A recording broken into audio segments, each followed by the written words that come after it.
Dragon Wrath.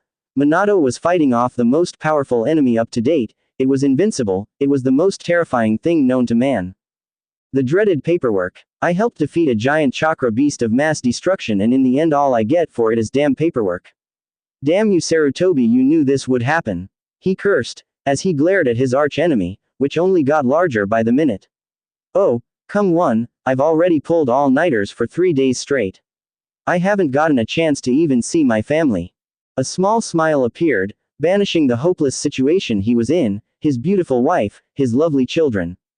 But then he remembered that his wife was currently pissed at him for his attempted self-sacrifice, and he shivered as the image of his enraged wife came to mind.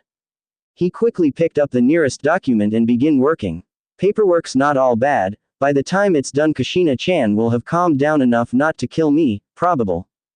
Bang! Came from the door. Minato, we got a major problem, shouted a familiar voice. Looking up he saw his sensei Jiraiya. Jiraiya-sensei, what do I owe the pleasure? For once you got here before complaints from the hot springs came in. He joked. I came right here. Unfortunately my precious hot springs were destroyed in the attack. He cried anime tears, before shaking himself straight. No time for that, he stated, the seriousness in his voice causing Minato listen carefully to his sensei.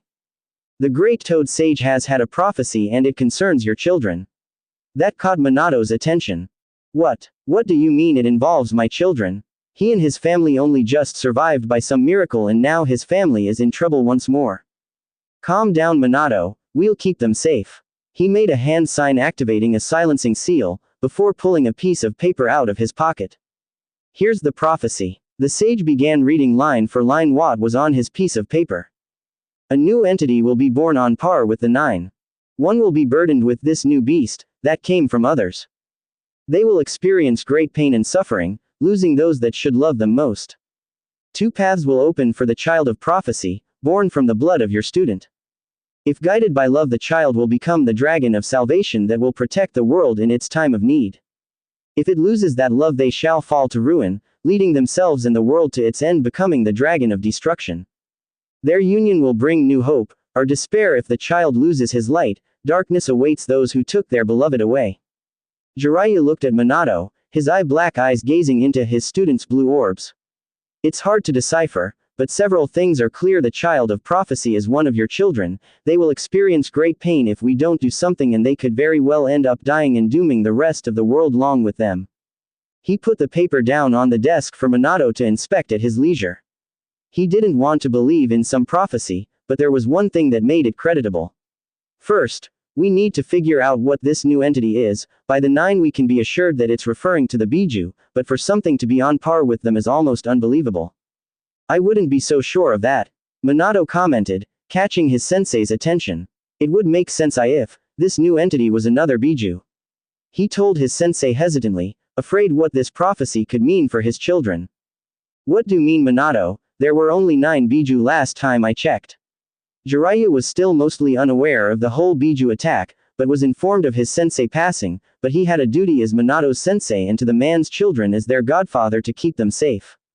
Not anymore. He took a breath. Sandaime-sama split the fox in 2 before sealing it away. There are now 2 Kyubis. He dropped the bombshell and realization hit the sage. That's it. Out of the 9 Biju, the Kyubi possesses the most chakra and strongest healing factor. He may not share the special abilities all the other beasts have, but even only at half strength, he's more than a match for any of the other 9, and it came from the other Biju. With it being sealed into one of your children, all the conditions for the 2 lines are met. The legendary ninja stated. Jiraiya, are you sure it's accurate? I mean, it came from an old toad who is senile. Minato argued. He didn't want to believe the prophecy, and he's met the toad sage before and it was obvious the toad was way past his prime. Minato, this was predicated during the Kyubi's attack. The old toad may be senile, but that hasn't affected his powers. We can't ignore it, especially with what it says about your children. Minato's eyes landed on the next line. They will experience great pain and suffering, losing those that should love them most. But what does that mean? Minato asked, and Jiraiya gave him a look of pity. It's obvious. Who would he lose that love him most? It's obvious. It means your family. Minato's eyes went wide at that. Shock and panic filled his eyes. Calm down, kid. Well, stop it no matter what, but first we need to figure out the rest. The next line speaks for itself, it's the ones after we have a problem with. Calming down, Minato looked at the paper seriously, he wouldn't take the chances of losing his family. He read the rest of the prophecy. If guided by love, the child will become the dragon of salvation that will protect the world in its time of need. If it loses that love, they shall fall to ruin, leading themselves and the world to its end, becoming the dragon of destruction. What about those 2 lines, dragons? They're just legends. Minato spoke, dragons didn't make sense, they haven't been heard of in thousands of years. Dragons are known widely as deities of destruction or protection, it's most likely a reference to what the child of prophecy could become, we need to make sure that he goes down the right path. Jiraiya stated and Minato agreed. He read the last part. Their union will bring new hope, or despair if the child loses their light, darkness awaits those who took their beloved away. That last one is the hardest, it's most likely refers to the Kyuubi being bound and controlled by your child or the 2 children fighting together, but if one of them loses this light, which can assume as a person they care deeply for, they will go down the path of revenge and darkness. Jiraiya spoke up, they had all the lines deciphered now, or at least understood it enough to make sure the child of prophecy saves the world.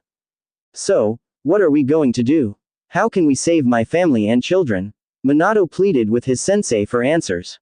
Only one thing we can do is prepare them, as soon as they're old enough we'll start training the ones with the Kyuubi. Do you have any idea which one could be the child of prophecy? The nod of no he received was not what he wanted. Then we'll train both of them and make sure they can fight side by side with one another as well as make sure they can control the Kyuubi. Minato nodded, agreeing with his sensei's plan.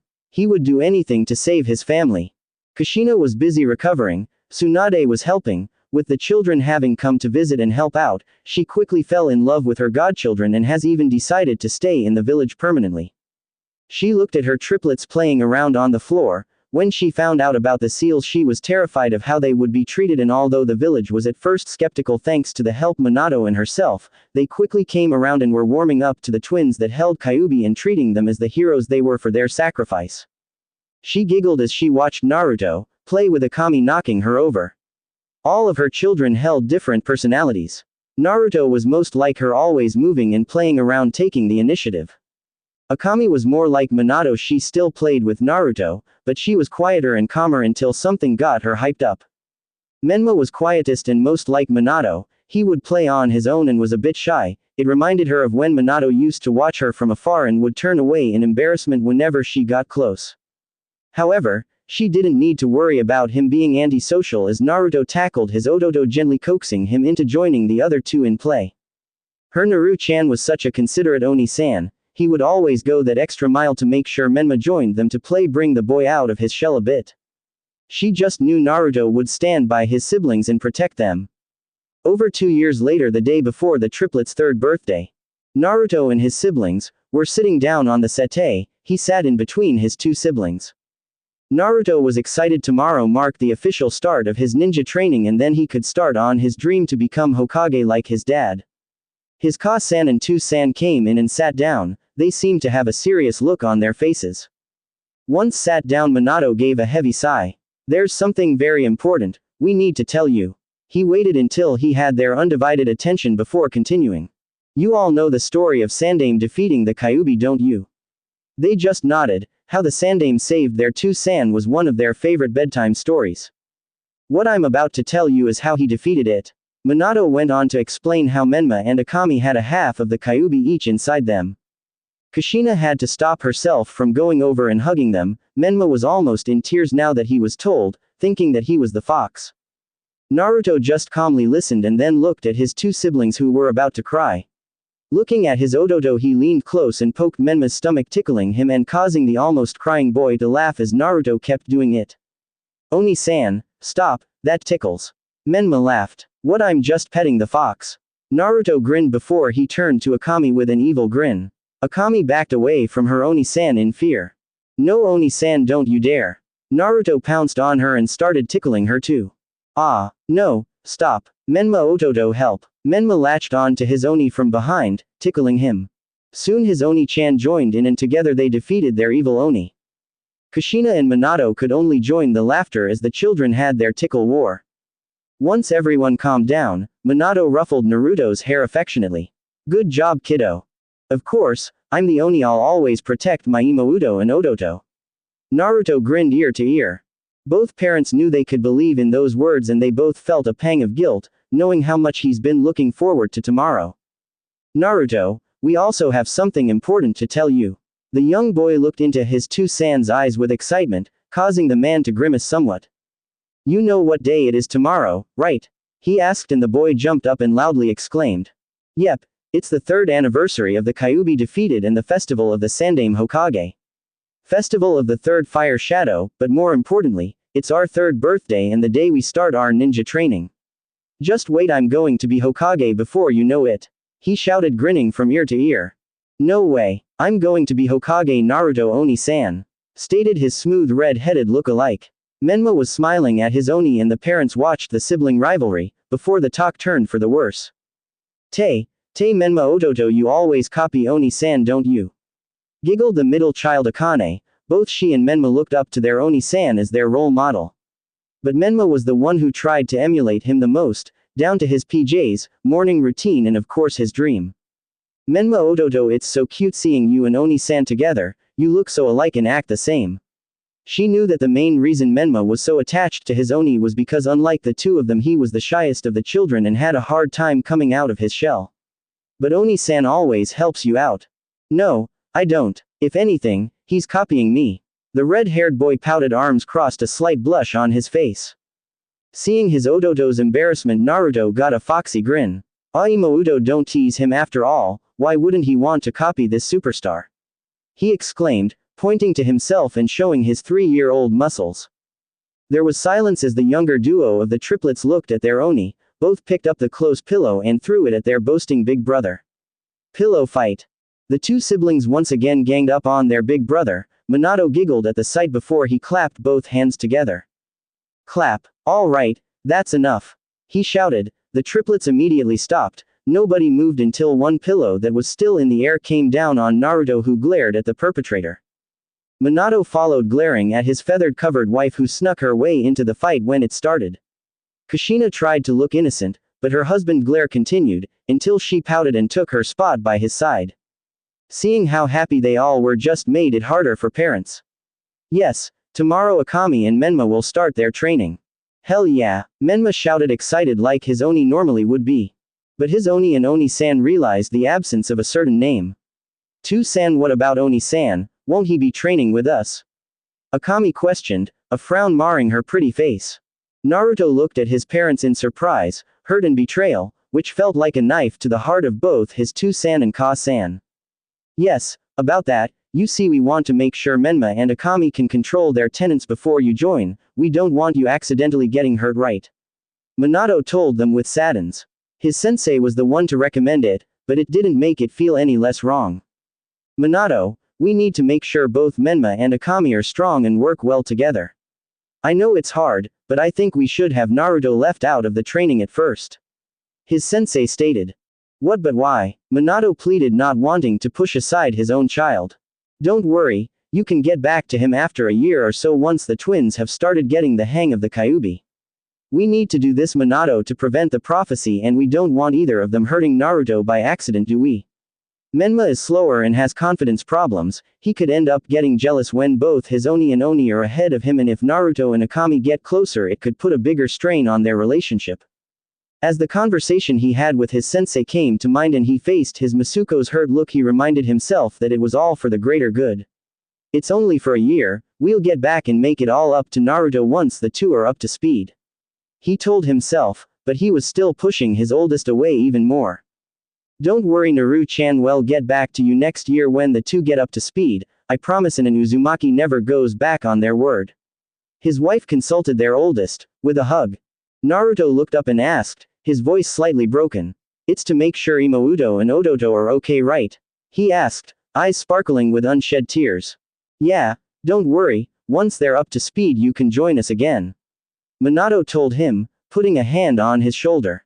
Then I'll do it. Next year I'll catch up and be Hokage before you know it. Naruto shouted, faking being strong to protect his siblings. Both his younger siblings gave a small smile. No way, Oni-san, by the time you join I'll already be Hokage. Menma boosted, still copying his beloved Oni. Yeah, You better catch up, training would be boring without our favorite knucklehead to liven things up. Akami joked, causing a moan of protest from her brother. Hey, Minato and Kushina could only watch, hoping they made the right choice. They were happy Naruto didn't seem to mind.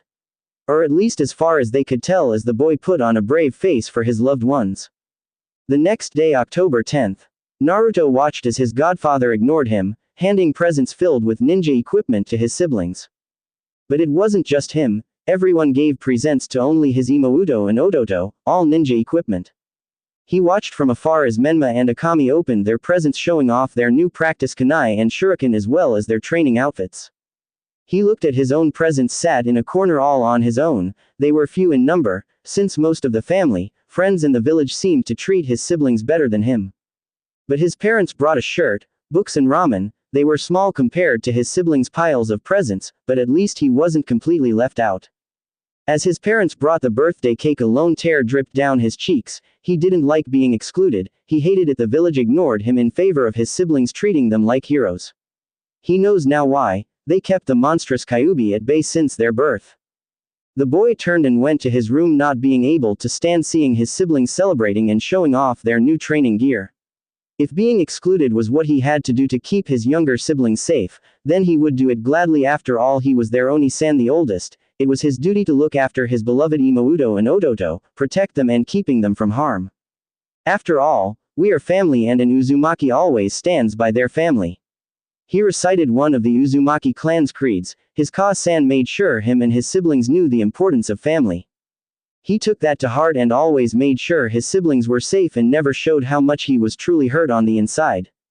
He loved his family more than anything in the world, and that would be his greatest undoing. While the birthday cake was brought out, no one noticed that one of the birthday children wasn't there. They don't notice his absence as Menma and Akami blew out the candles. Nor did they notice that the part of the cake with that boy's name was the first to be cut and shared, leaving the cake with the icing that spelled out, "Happy Birthday Akami, Menma_." The name of the forgotten child was just cut off, forgotten for the first time as the rest of the family celebrated. Naruto went straight to sleep, eager to start the new day. Just 1 year and then we can all celebrate together again. Hinata was having a wonderful day. Her mother finally took her to the park to play with other children. She was so looking forward to it. As heiress, she wasn't allowed to play with the other children in the Hyuga compound. It was frowned upon for the heiress to associate with those beneath her. But her mother was finally able to sneak her out to play in the park. She was so excited to play with other children. Unfortunately, that's not what happened. Hey freak, get lost. We don't want your white-eyed freaks playing with us. A 5-year-old boy pushed Hinata to the ground, hurting her. Yeah, your clan thinks you're all high and mighty, but I got news for you, you're not. Another boy shouted, grabbing Hinata by the hair, causing her to cry. Ka-chan, she cried, hoping her mother would save her. Ah, would you look at that? The Byakugan monster is calling for her monster Ka-san, what a cry-baby. He went to punch Hinata, but before he could, a fist came out of nowhere, knocking him back. Blue eyes glared at the 3 bullies. Boys shouldn't pick on girls, you big bullies. Hinata looked at her savior to see a boy about her age, bright blonde hair and an orange shirt with a red spiral on the back. Who do you think you are, you shrimp? Shouted one of the bullies to her savior. Me, I'm Naruto Uzumaki Namikaze, future Hokage. He exclaimed. Liar, Hokage-sama only has 2 children and they're both redheads. Shouted one of the bullies. Naruto flinched at that. He knew that his Ototo and Imouto were the most well-known children, but it still hurt. I am to his son. Naruto shouted with pride. Hinata looked at her savior as he shouted. Oh really? Well then, we'll have to teach you not to lie about our Hokage, get him? One of the bullies exclaimed. Hinata watched in admiration as the boy who rescued her didn't back down. Bring it, I'll teach you not to pick on girls. One of the bullies charged, but Naruto weaved under his punch and threw an uppercut to the cheek. The bully staggered back, but Naruto wasn't strong enough to do more. One of the other bullies came and punched Naruto in the face. It looked like he was going to fall, but just before he did, he regained his balance. Naruto ran right at the boy, jumping in the air and counter-attacking with a punch to the face, sending the boy to the ground. Naruto landed on the boy and started punching him repeatedly until he bled. Shocked from getting their asses kicked by a 3-year-old, the two remaining bullies watched as their friend got beaten. When they finally came to, they charged and an all-out brawl ensued. Hinata watched in admiration, grimacing at the sight of blood and every hit her savior took. What she was seeing wasn't the sparring matches she was used to, but a straight-up fight where they tried to hurt each other as much as possible. There was no style, no rules, no safety measures, just children trying to kill each other. But she watched mesmerized, her pale lavender eyes focused solely on her savior. He was her age and size, but he was holding his own against the 3-5-year-olds. He was at a disadvantage, he was bruised and bleeding, fighting 3 against 1. But no matter how hard they hit him, he just wouldn't fall. Every time it looked like he was about to fall, he would stop himself by sheer force of will and then launch at his opponent, getting as many hits as he could in. He was like an unstoppable force. No matter how much they hit him, he just kept going back for more. Despite how much pain he was surely in, he didn't stop. He kept protecting her despite the pain, and that meant so much to Hinata. No one has ever gone so far for her before. The bullies were shitting themselves. Sure, they were almost double the boy's age, were bigger and stronger, and had him outnumbered. But no matter how much they hit him, the damn freak wouldn't go down. Every time it looked like they won, the brat would charge at one of them, attacking them wildly until they could get him. He just ignored most of the hits they inflicted and kept attacking. And to the bullies, who were used to beating everyone else easily, having someone that just won't go down was terrifying. "You monster, just stay down already," one of them roared. The fight continued for a few minutes until the bullies started to wear down from Naruto's consent charges.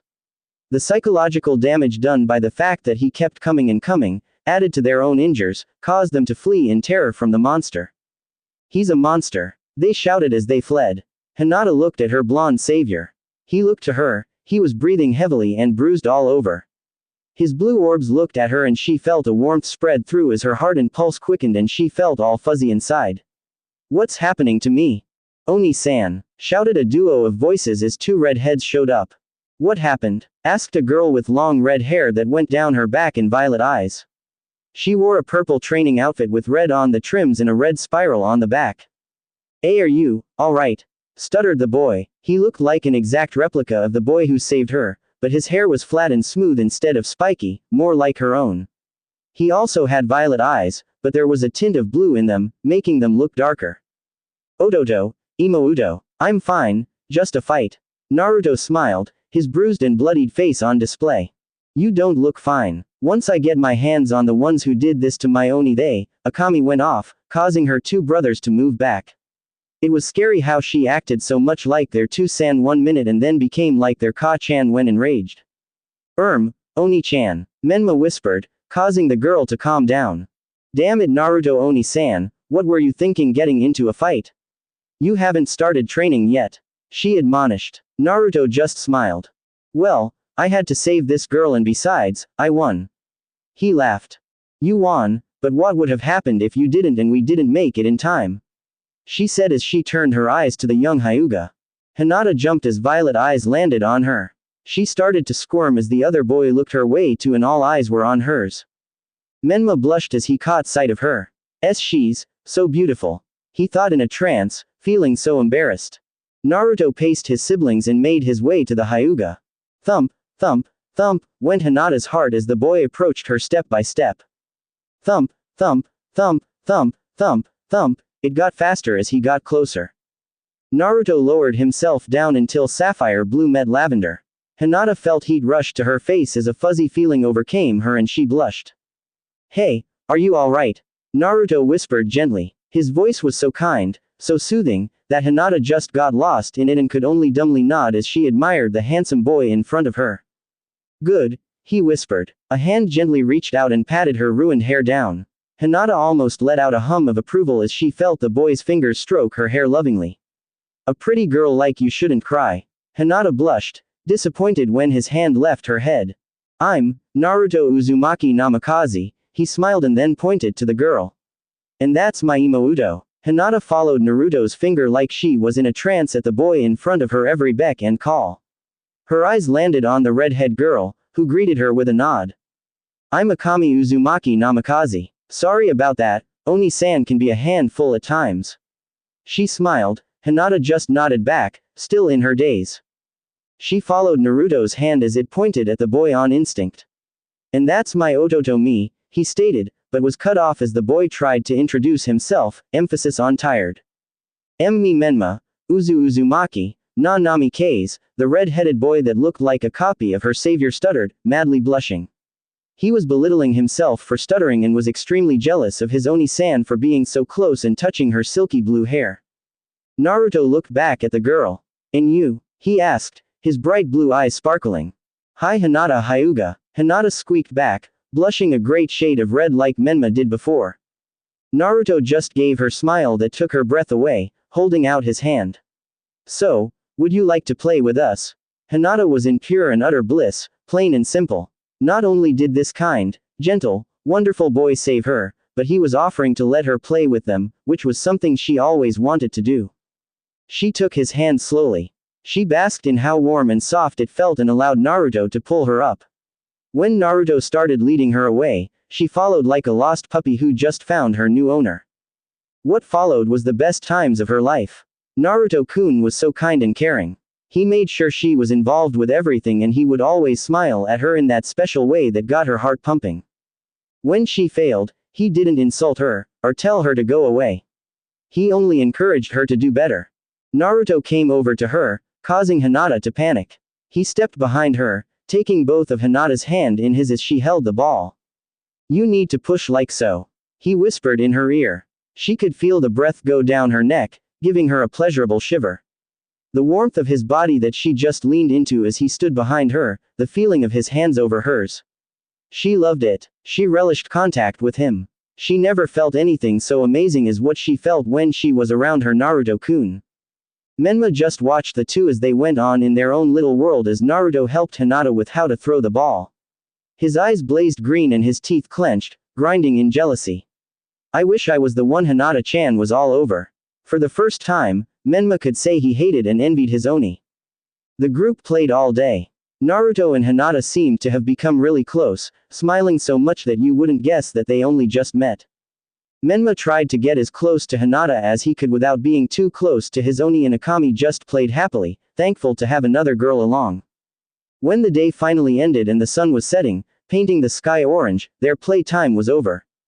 Hinata-chan, called a feminine voice. Ka-chan, Hinata squealed, leaping into her mother's arms. Her mother just smiled before she realized the state her little angel was in. Her clothes were dirty and her face was smudged with faded tear marks. Her hair was slightly messy, but it looked like it was fixed by someone.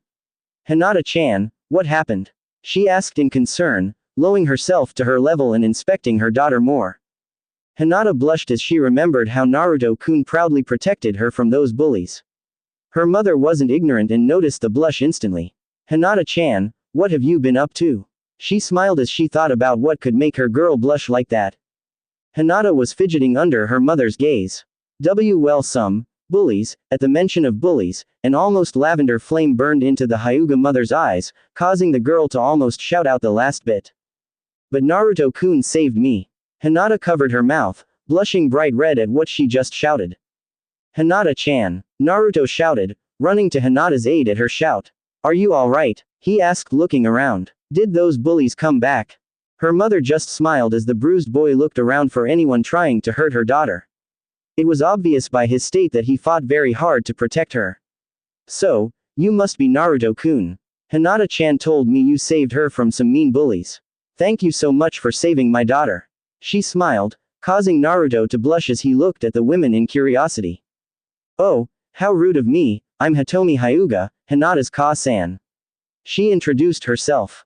Naruto did the same. Naruto Uzumaki Namikaze, and don't worry, I'll always protect Hinata-chan, that's a promise, and I never go back on my word because that's my nindo. He proclaimed, causing Hitomi to laugh. Well, please take care of my daughter. I'm sure she'll be in good hands in the future with you always by her side. She complimented, watching as her daughter squirmed at what she was implying.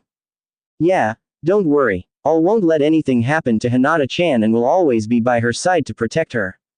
Naruto exclaimed, having no idea what his words were doing to Hinata. Oni-san, it's time to go. called his punctual Imouto. Okay, he called back. Bye Hinata-chan, I hope we can play again. He said as he left. Bye Naruto-kun, Menma and Akami. She shouted, getting waves of goodbyes from all of them. Menma was especially happy when she said his name. Hitomi gave her daughter an evil smirk. Sue, my Hinata-chan's got a new boyfriend, make sure you look after him, he's a keeper. Hinata turned bright red as thoughts of her and Naruto-kun becoming a couple in the future come to her mind. She did something which will become a longtime habit of hers. She fainted. Hitomi caught her daughter as she went limp and fell to the ground mumbling, Naruto-kun. Yep, he's definitely a keeper. Hitomi remarked before she picked up her daughter and left. Naruto was walking back, a smile on his face as he and his siblings talked about the day and their new friend. However, when they got back, they were not met with a welcome home, or at least Naruto wasn't. Naruto Uzumaki Namikaze. Their mother shouted, scaring the hell out of triplets. They looked up in fear as the red-hot habanero was on a warpath. All the children were shaking in their boots as their mother stopped in front of Naruto. Naruto, what is the meaning of this? She shouted, pointing to 3 adults and children who were beaten up. Naruto recognized them as the bullies that attacked Hinata-chan, and his blue orbs got darker as he glared at the bullies, making them squirm. I was told you beat these 3 boys up, is that true? She asked. Naruto gave a nod, still giving the 3 a glare of hatred. Naruto, apologize right now, Kushina demanded. Naruto looked at his Ka-san in surprise. But Ka-chan, he tried to explain, but was cut off. No, buts, young man. You can't just beat up 3 innocent boys.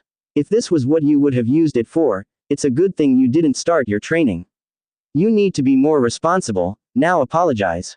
She told the boy, having no idea what her words were doing to her son as she demanded him to apologize, not knowing what really happened. Naruto shook in hurt and anger. His Ka-chan refused to hear him out and she reminded him about that he was excluded. But worst of all he could see was Hinata-chan's crying as she screamed for help. No, he whispered. What was that? Kushina questioned, not having heard him. No, I won't apologize when it was their own fault. He shouted, taking everyone aback. Rule number 1 in the Uzumaki Namikaze family, never, ever, make Kushina mad. Then you're grounded. And you can go to bed without dinner tonight. Their Ka-chan roared, not used to being ignored, nor shouted at. Naruto reluctantly made his way to his room, sending a glare to the bullies that promised pay back if he ever saw them again. Menma and Akami really didn't know what was going and were too scared of their Ka-chan to speak up to their Oni's defense.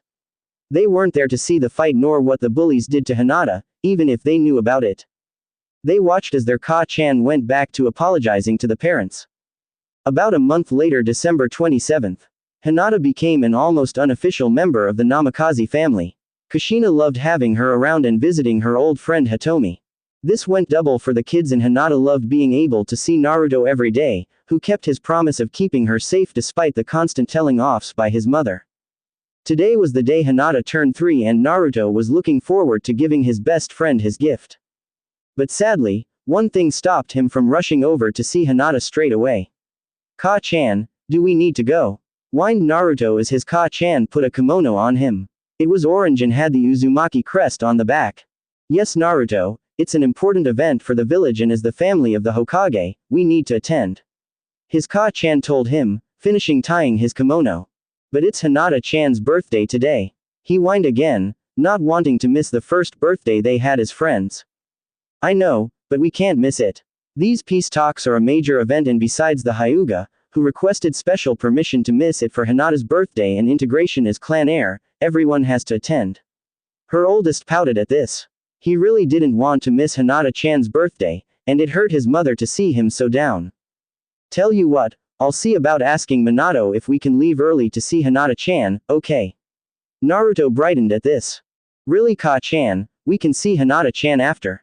His Ototo asked with hope, having grown attached to the Hyuga as much as Naruto. Kushina just smiled. Yes, I promise. All right. Both boys cheered. Akami giggled. She too was happy to see Hinata, but wasn't as vocal. All right, let's go. Kushina stated. Menma and Akami each grabbed one of their Ka-chan's hands while Naruto took point. It was the standard Uzumaki Namikaze formation. The youngest protected their Ka-chan from the sides while Naruto protected both his Ka-chan and his siblings from the front. At least that's what they bragged about and made holding their Ka-chan's hand sound cool. A few minutes later, Naruto was standing next to his siblings, father and mother. The citizens of Konoha littered the streets parted down the middle as a parade came down along with a single carriage. The carriage stopped outside the Hokage Tower and out came a man with brown hair and headband with a symbol of a cloud on it. Greetings, Ambassador of Kumogakure. Konohagakure and the Land of Fire welcome you into our home. May this treaty bring everlasting peace. Minato smiled as he greeted the Kumo ambassador, offering his hand. Greetings Hokage-sama. The ambassador bowed. I too hope these peace talks go well for our countries. He shook Minato's hand, causing more cheering from the crowd behind them. I see you brought your children. His eyes landed on a pair of red-headed twins, both felt a shiver go up their spines as the man's eyes gazed at them longer than necessary. Naruto moved in front of his Ototo and Imouto, earning a silent thank you from both. Naruto gave a small bow. Greetings Ambassador-sama, I hope you find Konoha to your liking during your stay. Naruto said slowly. He acted polite since he was taught how important it was to show respect as the Hokage's son and his Ka-chan will give him hell if he didn't. But on the inside, he wanted to beat up the man who was giving his beloved siblings a weird look. Ah, what polite young man. I didn't know you had a third child Hokage-sama, your red-headed twins and of course and their beautiful mother are well known in the elemental nations as the last true Uzumaki. He bowed again to Kushina. His eyes staying on her form too long for Minato's or Naruto's taste. Yes, well, Naruto here inherited my hair, but that doesn't make him any less Uzumaki. As a matter of fact, he takes after my wife the most. He told them before waving a hand inside. Now let's continue with the meeting inside, shall we? Of course. The ambassador followed Minato and his family in. Several hours later, Naruto and his siblings were mingling with the guests, mostly the other clan heirs. He didn't get along with most of them, besides the Akamichi, Nara and Inuzuka heirs. His Imouto got along with the Yamanaka heir quite fine when she wasn't fangirling over the Uchiha, and Menma seemed to get along with the silent Aburame clan, which both joined Naruto's group after he got the two silent people to join in. The Uchiha heir also joined them and he was cool, though he bragged about his Nissan way too much.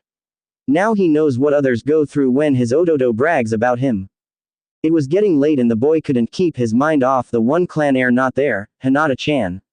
He went over to his Ka-chan, who was smiling as she talked to her friends the mothers of Konoha's clans.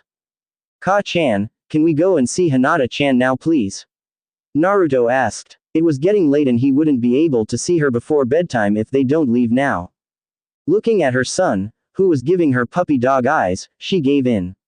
Okay son, I'll go and ask To-san first okay, wait here. Kushina ruffled her son's hair before she went to see her husband. Minato was talking to the ambassador with his sensei Jiraiya next time. Minato-kun, Naruto wants to go and see Hinata, is it okay if we leave early? She asked, causing the three men to look at her.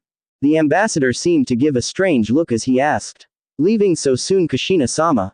Minato was about to give the okay when his sensei put his hand on his shoulder. Minato, can I talk you for a sec? He whispered, leading Minato away while Kushina talked with the ambassador. What is it sensei? Minato asked, curious why his sensei led him away from the party. Minato, you can't let Kushina and the twins leave. The toad sage said in a hushed voice. Sensei, I don't understand. Minato inquired, not understanding why his family can't leave early. They only needed to attend in the first place for appearances. Damn it. Minato, don't you remember what happened to Kushina years ago? We can't risk that happening to the twins. It's better if they stay here and go home with you where they're safe. Kumo's not known for playing fair. He told his student, keeping his voice down.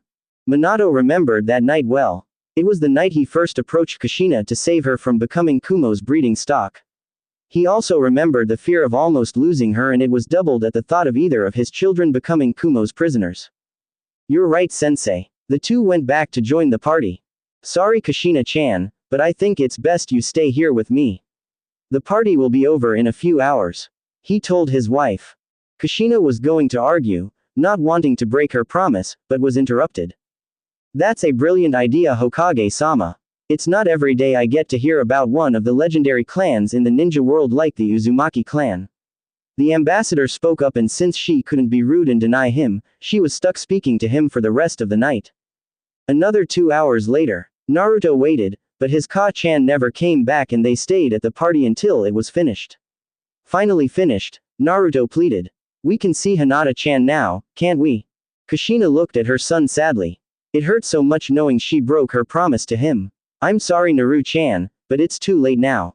Naruto looked sad and hurt as his Ka-chan brought herself to his level, even calling him by his affectionate nickname, hoping to lessen the blow. But, you promised. He whined. His Ka-chan never broke a promise to him before.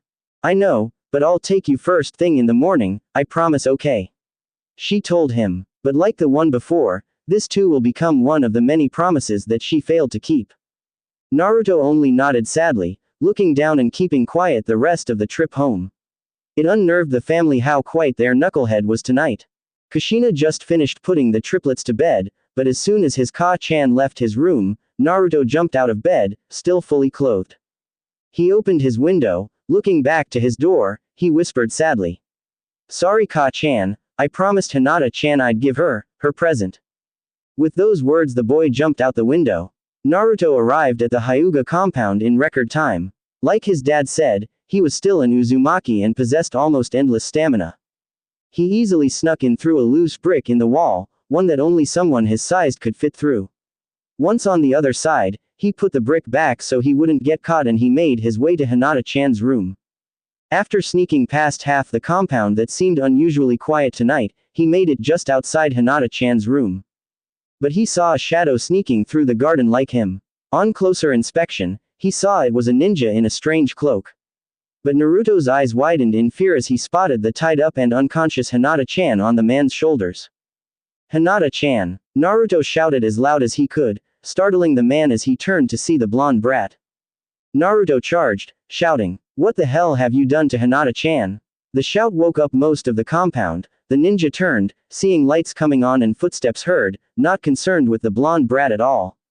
This was a big mistake, because like a blonde-haired rocket, Naruto covered the distance between him and the man in an instant.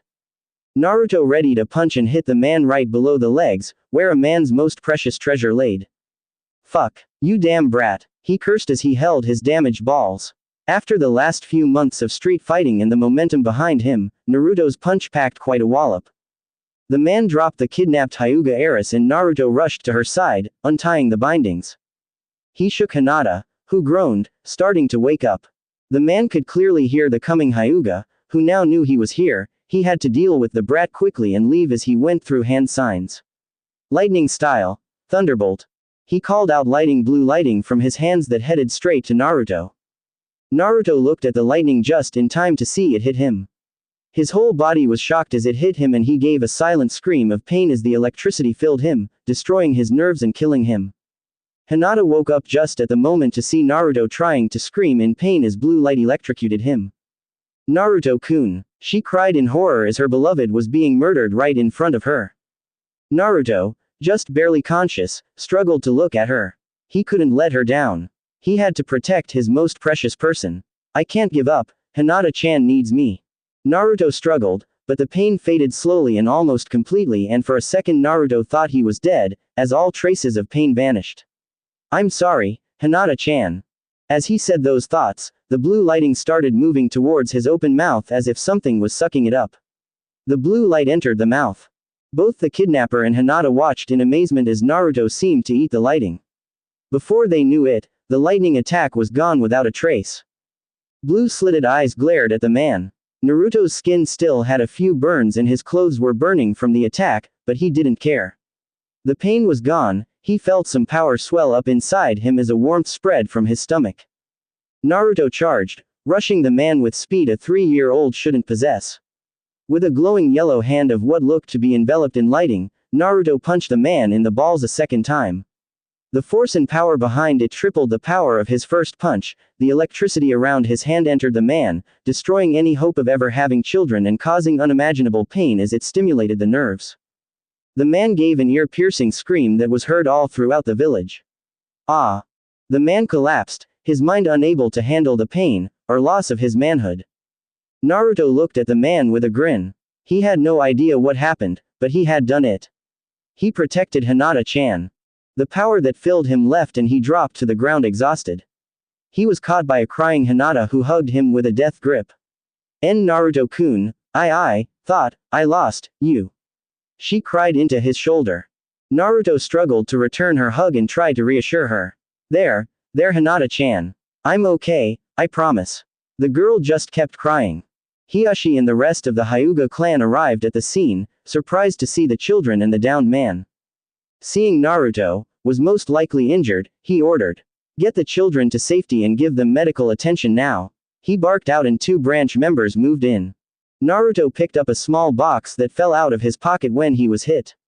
He and Hinata were taken to the clan doctor. Hiashi and his brother approached the downed man, turning him over. They removed the mask, only to see brown hair and beard. "Oni-sama, this is," his brother started, but he cut him off. "Get Hokage-sama immediately and tell him what happened and that his child is here," he ordered his brother, who left straight to the Hokage's house. "Arrest this man now and make sure he can't escape," he ordered, and 2 more branch members took the intruder away. Hizashi arrived at the Hokage's residence and rang the doorbell a few times. Ding dong, ding dong, ding dong. "What?" both Kushina and Minato shouted in their night clothes and bed hair. Hizashi had to struggle not to look at Kushina's revealing nightgown that was transparent and showed her developed breasts and curves. "Hizashi, you better have a good reason for waking us up at this late hour or else," she growled, keeping the man focused. "Yes, Kushina-sama. There's been an incident at the Hyuga compound and your son was involved." Both parents looked confused for a moment before Kushina ran up the stairs and slammed open all the children's rooms, waking them up, but stopped cold when she got to the last one. "Naruto's gone," she screamed. Both Minato and Kushina left, but not before calling Anbu to look after their children. Kushina arrived at the Hyuga compound to see her son being cared over by Hitomi and a sleeping Hinata that clung to him like a lifeline. She noticed the bandages wrapped around him, making him almost look like a mummy. In a rage, Kushina charged up to her son. "Hey Ka-chan," Naruto stated, before his angry Ka-chan slapped him across the face. "What were you thinking sneaking out?" she cried, tears staining her face. She was terrified when she found him missing, even more so when she saw him banged up like he was in a battle. Both Hitomi and Hinata, who woke up, watched horrified as Naruto cried, rubbing his red cheek. He had never been hit by his Ka-chan before. "BBU but, Ka-chan, I. No, buts. Get back to the house this instant," she shouted, trying to grab him and take him where she can keep him safe. Naruto recoiled, scared after he was hit. He leaned into Hinata, who was comforting him. Kushina was about to pry Naruto away when, "Kushina, I think it would be best if Naruto stays tonight." Hitomi tried to calm down the emotional mother. "But," she stammered, still crying. "No buts. You're too emotional right now and Naruto's fine with us, come back tomorrow and we'll explain what happened." Kushina was about to argue when sniffling reached her ears. Sniff, sniff. Looking behind Hitomi, she saw a shivering Naruto crying into Hinata's shoulder. A pit in her stomach sank as the realization hit her like lead, as she hit her own son, her pride and joy. Covering her mouth in horror, more tears started to fall because of what she did. Naruto-chan, I'm sorry." She tried to reach for him, but Naruto shuffled closer to Hinata in fear. Hitomi put her hand on her friend's shoulder. Kushina was destroyed after seeing her own son so fearful of her. Giving her friend a pained glance, Hitomi just shook her head no, already knowing what Kushina was going to ask. Kushina left the room, not another word said, not knowing how to fix things and was afraid of what tomorrow would bring. "Naru-chan, please forgive me," she silently pleaded, tears falling as she made her way back home. Minato glared at the ambassador of Kumo. He was pissed. This man almost killed his son and tried to kidnap an innocent child. Take him to Ibiki and Inoichi. Tell them to get every last drop of information from him in the most painful way possible. He growled out, leaving the room in silence. But he forgot one important fact: how did his son take out a Jonin? The Yondaime Hokage never once questioning what actually happened that night. After Kushina's outburst, Naruto cried for a while, clinging to Hinata, who was comforting him the whole time. Eventually the 2 children went to bed together. "Ka-chan, I'm sorry, I just wanted to give Hinata-chan her present. The young boy was upset, thinking that his Ka-chan may hate him now. He was afraid to lose her. Naruto-kun. Hinata's sweet voice broke him out of his thoughts. His blue eyes, red from crying, looked into Hinata's lavender orbs. You did nothing wrong. Kushina-san was just worried for you, I'm sure it will all be right. She told him, calming the boy down a little. And she leaned closer, causing the boy to blush as he felt something wonderfully soft touch his cheek and causing tingling sensation. Thank you for saving me. She blushed, having just kissed the boy she really liked on the cheek. Her blonde savior was blushing up a storm, never having anyone but his Ka-chan and a few times his Imouto kiss him on the cheek. The boy gulped, one hand touching his still tingling cheek. No problem, Hinata-chan. I'll always protect you. He stuttered out embarrassed. He felt his heart racing suddenly as Hinata gave him a heartfelt smile of thanks. What's happening? What's this strange feeling? He thought, feeling such a new sensation for the first time. Watching as Hinata closed her eyes, he couldn't help but admire how beautiful she was. Her face was round, her smooth skin glowed a pale silver, like starlight the moonlight hit her showing all her feminine features. Her silky midnight blue hair did the same and his eyes must have been deceiving him because he could have sworn he saw lavender sparkles coming from it. Thump, thump, thump, thump. He tried to control his eccentric heart, but it just beats faster and faster as he gazed at the girl's ethereal beauty before him. Hinata-chan, you're so beautiful. He gazed at her in admiration, until he remembered the original reason he came to her tonight. Stupid. You still need to give her present. As his inner voice reminded him, his hand was making its way into his pocket where a small lavender box was kept. Hinata-chan, you still awake? He asked shyly with a bit of worry. Why? Yeah, I'm awake. Yawn, Hinata mumbled half asleep. Well, I still haven't given you your present yet. He told her. Hinata's eyes opened as Naruto pulled out a small lavender box. Looking at it, Hinata's eyes went to Naruto-kun, who nodded silently, telling her to take it. Hinata took the small box, touched that the boy she only knew for about a month bought her a present. Even more so when she realized it was the original reason he came out tonight. Opening the box, her mouth flew open, gasping in surprise at what she saw. It was a wonderful necklace, that was probably one of the most beautiful things she saw. Happy birthday Hinata-chan. He smiled as the girl stared in shock at the present. It was spherical with a slight oval shape, a small piece of string completing it. But the necklace was made out of gemstones with a red ruby cut into the Uzumaki spiral. But that wasn't the most surprising thing about it, because on the front along with the ruby, was a crescent moon made of purple sapphire. It was cut perfectly so it fitted with the ruby Uzumaki spiral. Picking it up to examine more clearly, she notices that the main part of the necklace was thicker than she thought. Turning the necklace around, there was a sun made of orange topaz. Like the moon on the front, it was cut so it fit perfectly into the center of the ruby, but in the center, a contrast of the orange was the bright red of another ruby stone, cut into the shape of the Hyuga flame.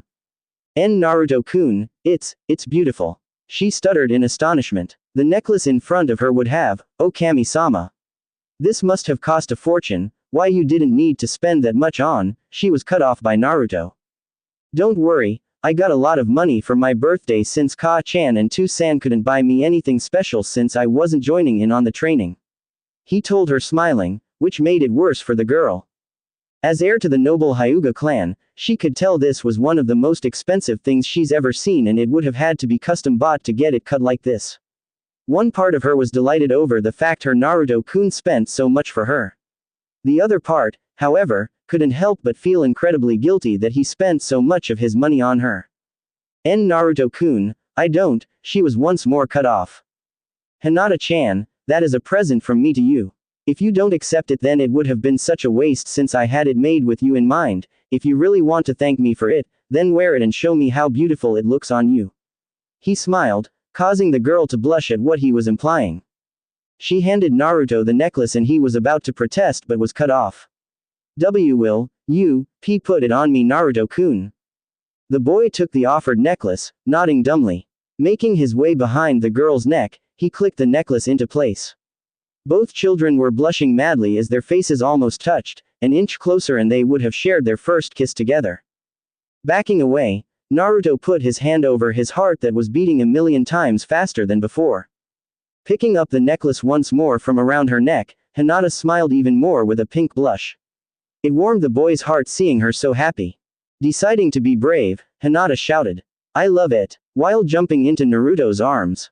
The boy was blushing madly as he hugged Hinata back, smelling her lavender scent as he resisted the urge to bury his face into her hair.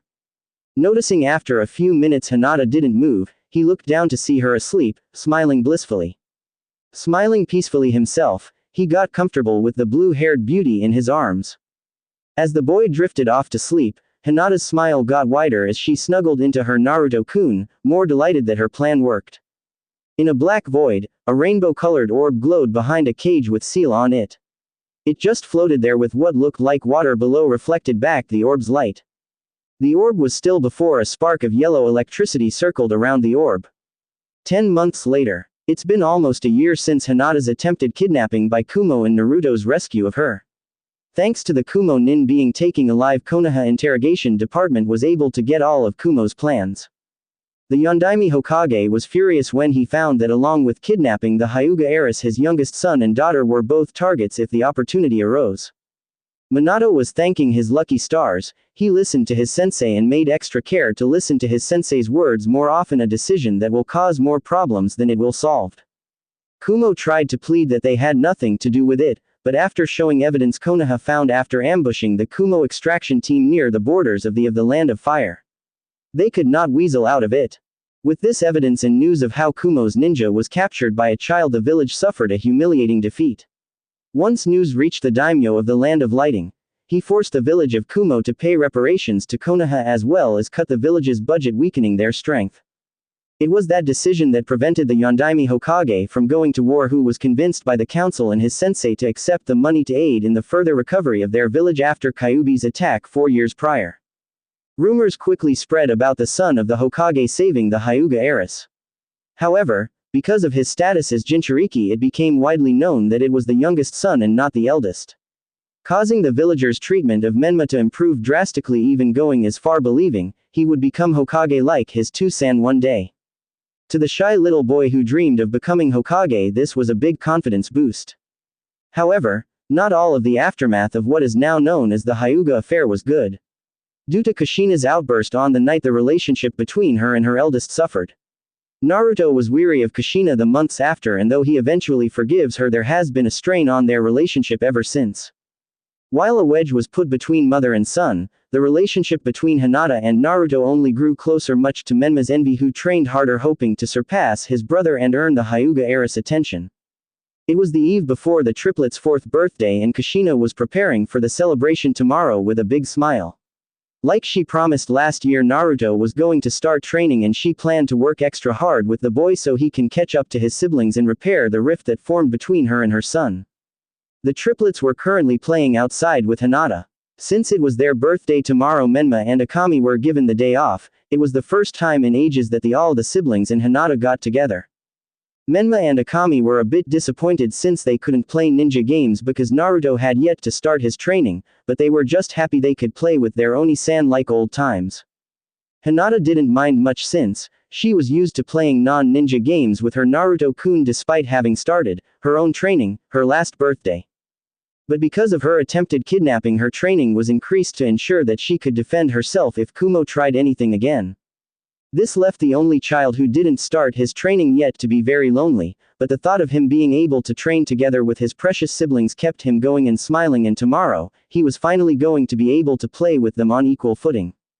At this time, a white-haired man appeared in a cloud of smoke in between Menma and Akami, jumping in surprise as they whirled around to face who it is, Naruto quickly taking a stance in front of Hinata in case it was Kumo. Hinata blushed at Naruto's protectiveness of her and took this opportunity to cling to Naruto despite not being that afraid. When the smoke dispersed, both Menma and Akami shouted, "Jiraiya sensei." The white-haired sensei smiled at the two as they looked at him with big smiles. "What's up, you little brats, did you miss me?" he asked, smiling broadly. "Nope," both Akami and Menma said bluntly. Their sensei fall to his knees as he pretended to cry. "I'm hurt, how could you treat your own godfather like that?" His crying didn't last very long until the two children broke out in laughter. "Ha ha ha, don't worry Jiraiya sensei. Akami started. We really did miss you. Menma stuttered, causing the sage to frown. While the boy's confidence had skyrocketed the past year, he still hadn't managed to completely get rid of his lack of it. Well, of course you did. After all, I am the greatest godfather on earth, he exclaimed, pointing two thumbs to himself, a goofy grin on his face that only made the two laugh. Naruto and Hinata watched the trio due to their own reasons. Naruto never really got along with the sage, he always seemed to focus more on his sibling than him even before they started training. Hinata really didn't care and had yet to let go of Naruto. Jiraiya may have been one of the greatest ninja alive, but her Okage-chan called him a giant pervert. She had no idea what that means, but the anger and disgust she said it with was enough to wipe away any respect she had for his title. Once the trio finished laughing, Akami finally asked the question everyone wanted to know. Soji-san, why are you here? I'm glad you asked, he stated, pulling the great big scroll on his back and presenting it before them. I've talked to your two-san and we agreed to let you sign the Toad contract. Both them looked at the scroll with sparkles in their eyes. Even Naruto looked at the scroll in interest. The triplets grew up hearing stories about their two-san and Oji-san exploits with the mighty summons. They longed for the day they too could become Toad summoners and fight side by side with the mighty beasts. Opening the scroll, Jiraiya got ready for the newest Toad summoners to sign. Now write your names in blood in one of the empty spaces and then fingerprints to finish the contract. Both of the children bit their thumbs and quickly carried out the sage's instructions. Naruto started walking over too, but when he got there the sage pulled up the scroll. Great, once we start back up with training, I'll teach you how to summon your first Toad K. The sage ruffled by Menma's and Akami hair. Happy birthday you too. Naruto could only watch with slight shock and Hinata glared at the sage for completely ignoring her. Naruto-kun. As Menma and Akami started talking about the toads they were going to summon, Naruto approached his godfather. Jiraiya-sensei, what about me? Who? The sage huffed, forgetting about the oldest sibling. Aren't I going to be allowed to sign the contract too? The little boy asked with hope, only to have his dreams crushed. Sorry boy, but you're not ready for something like this yet, maybe once you've trained a bit, but not until then. Naruto only frowned, his eyes looking downcast at the ground. He quickly put on a fake smile and tried to think more positive thoughts. His siblings didn't notice, too engrossed in their own talks, but Hinata did and hated seeing her Naruto-kun excluded out. Well then, what are you going to teach me? He asked, excitement in his voice at the thought of finally starting his ninja training. Who? The sage said confusingly, having no idea what the boy meant until he clarified. I mean, I'm going to start training soon too, aren't I? What am I going to learn? Will it be fireballs, or clones, or the cool flashing jutsu you used just now? Naruto asked excitedly, his early disappointment gone as he imagined himself doing all the cool things he's seen and heard ninja do. Crap, I totally forgot about him. Minato promised he'll start training the boy this year, but Menma and Akami need it much more if the prophecy is to succeed. Looking at the excited boy, he didn't know what to tell him and just ruffled the boy's head like he did with the other two. We'll see. The boy was ecstatic. He's seen his godfather do this to his siblings all the time, but he never remembered him doing it to him. The boy thought his godfather was finally acknowledging him and couldn't wait to join him and his sibling for their next training session. But he was sadly wrong on that thought because the sage walked away. We can't take the boy on for training to all speak to Minato and sort it. We can't have it compromising the prophecy.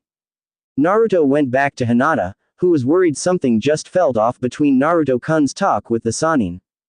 Hinata-chan, her mother called, coming to pick her up. Hearing this, Hinata quickly looking to the entrance of Namikaze, Uzumaki household, seeing her smiling mother. Menma quickly turned to say goodbye to Hinata. Bye hi. His goodbye was muffled though, as Naruto beat him to it. Bye Hinata-chan, I'll see you tomorrow. Naruto smiled at his best friend, who blushes at his attention. In a moment of bravery, Hinata hugged her Naruto-kun, her face turning bright red as she wished him a happy birthday. Bye Naruto-kun and happy birthday. This shocked Menma, making jealous as he watched Hinata-chan hug his Oni-san. This didn't go unnoticed by Jiraiya either. Well, isn't this interesting, the kid's got himself a childhood crush. The sage was delighted at this revelation, thinking he finally found a way to solve the kid's confidence problems. Hinata pulled away, blushing heavily, unable to meet Naruto's eyes, who was blushing himself, not expecting the sudden display of affection from the usually reserved Hyuga. Sure, it happened before, but it was usually him that did it and when Hinata was upset and not the other way around. Hinata fingered the necklace Naruto gave her last year, remembering all that happened that night. I'll give you your birthday present tomorrow, Naruto-kun. Naruto smiled brightly, he couldn't wait to see what she got him.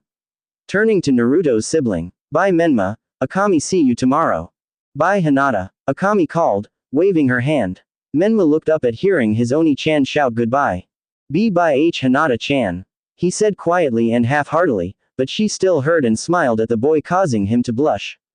However, his blush disappeared when Hinata sent a loving look to his Oni before running off to her mother. Akami and Naruto went to the gate waving their friend goodbye until she was out of sight, leaving Menma to sulk on his own. You know, if you really want her attention you need to grow stronger and take the initiative. Looking to his right, he saw that the words of wisdom came from his godfather. Would Hinata-chan really notice me if became stronger? He asked, the hope in his voice obvious. Of course, take it from me. I've been with hundreds of ladies and they love it when a big strong man takes charge. Believe me, just get stronger and the little Hyuga will be all yours. The sage encouraged, hoping his plan would work. Menma's eyes sparkled as he thought of Hinata-chan clinging to him and not his Oni, and he blushed at the thought of her hugging him. I'll do it. I'll train harder and become stronger for Hinata-chan. He shouted in a burst of confidence. That a boy, and don't worry, I'll help you all the way. Jiraiya ruffled the boy's head, before going in. Menma glared at remembering the hug Hinata gave and, he felt a strong sense of anger towards his beloved Oni-san. I won't lose Oni-san, not anymore, and defiantly not Hinata-chan. With that promise made, Menma went to the back to get some training in before dinner.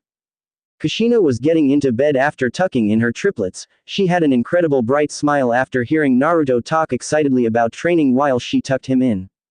So, Minato, what are we going to start Naruto on? Kushina asked her husband, causing the man next to her to look her way and dreading the conversation that was to come. I was thinking chakra control and then some sealing. Menma and Akami haven't been able to pick it up, so maybe Naruto will. Kushina was excited to start teaching her eldest. Sure, she loved teaching her other children, but Jiraiya and Minato always seemed to be overbearing during training. She was hoping while they took care of Menma and Akami training, she would be left alone to train with Naruto and get him up to speed. As Kushina excitedly went on, Minato finally managed to force the words he was dreading to say. Actually, Kushina-chan, I think it would be best if we hold off training Naruto-kun for now. He said quickly, not stopping only to grimace at the face his wife gave. Kushina had a look of hurt and confusion at her husband's response. They already excluded Naruto for a whole year and promised to make it up to him this year. Minato, what do you mean by that? We already promised we'll start this year, we can't break it. Kushina almost shouted, starting to lose her temper, but refrained because the kids were sleeping. Now listen to me, Kushina-chan, it's just that Menma and Akami aren't, as far as we hoped. We didn't even start with the Kyuubi chakra yet. He tried pleading his case. Which was why we excluded Naruto to train them to better control their powers in the first place. He went on, not liking the frown and disappointing look his wife gave him. Be that as it may, we can't just break our promise. I'll train him myself if I have to. Kushina told her husband determinedly. We can't do that, Kushina. Your chains are the only surefire way to ensure they don't lose control. Me and Jiraiya-sensei can use seals, but we need to get close to do it, and who knows what could happen in the meantime. Kushina would admit he had a good point. Her ability to repress chakra was the key reason she was chosen as a Jinchuriki, and her chains made it easy to keep them under control.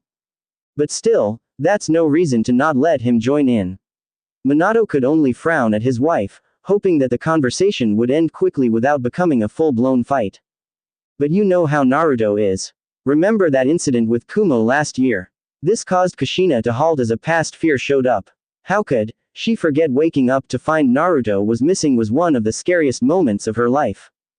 And when she found him injured after almost being killed, her heart stopped. What do you think Naruto would do if Menma or Akami were to lose control? Minato told her, already knowing the answer.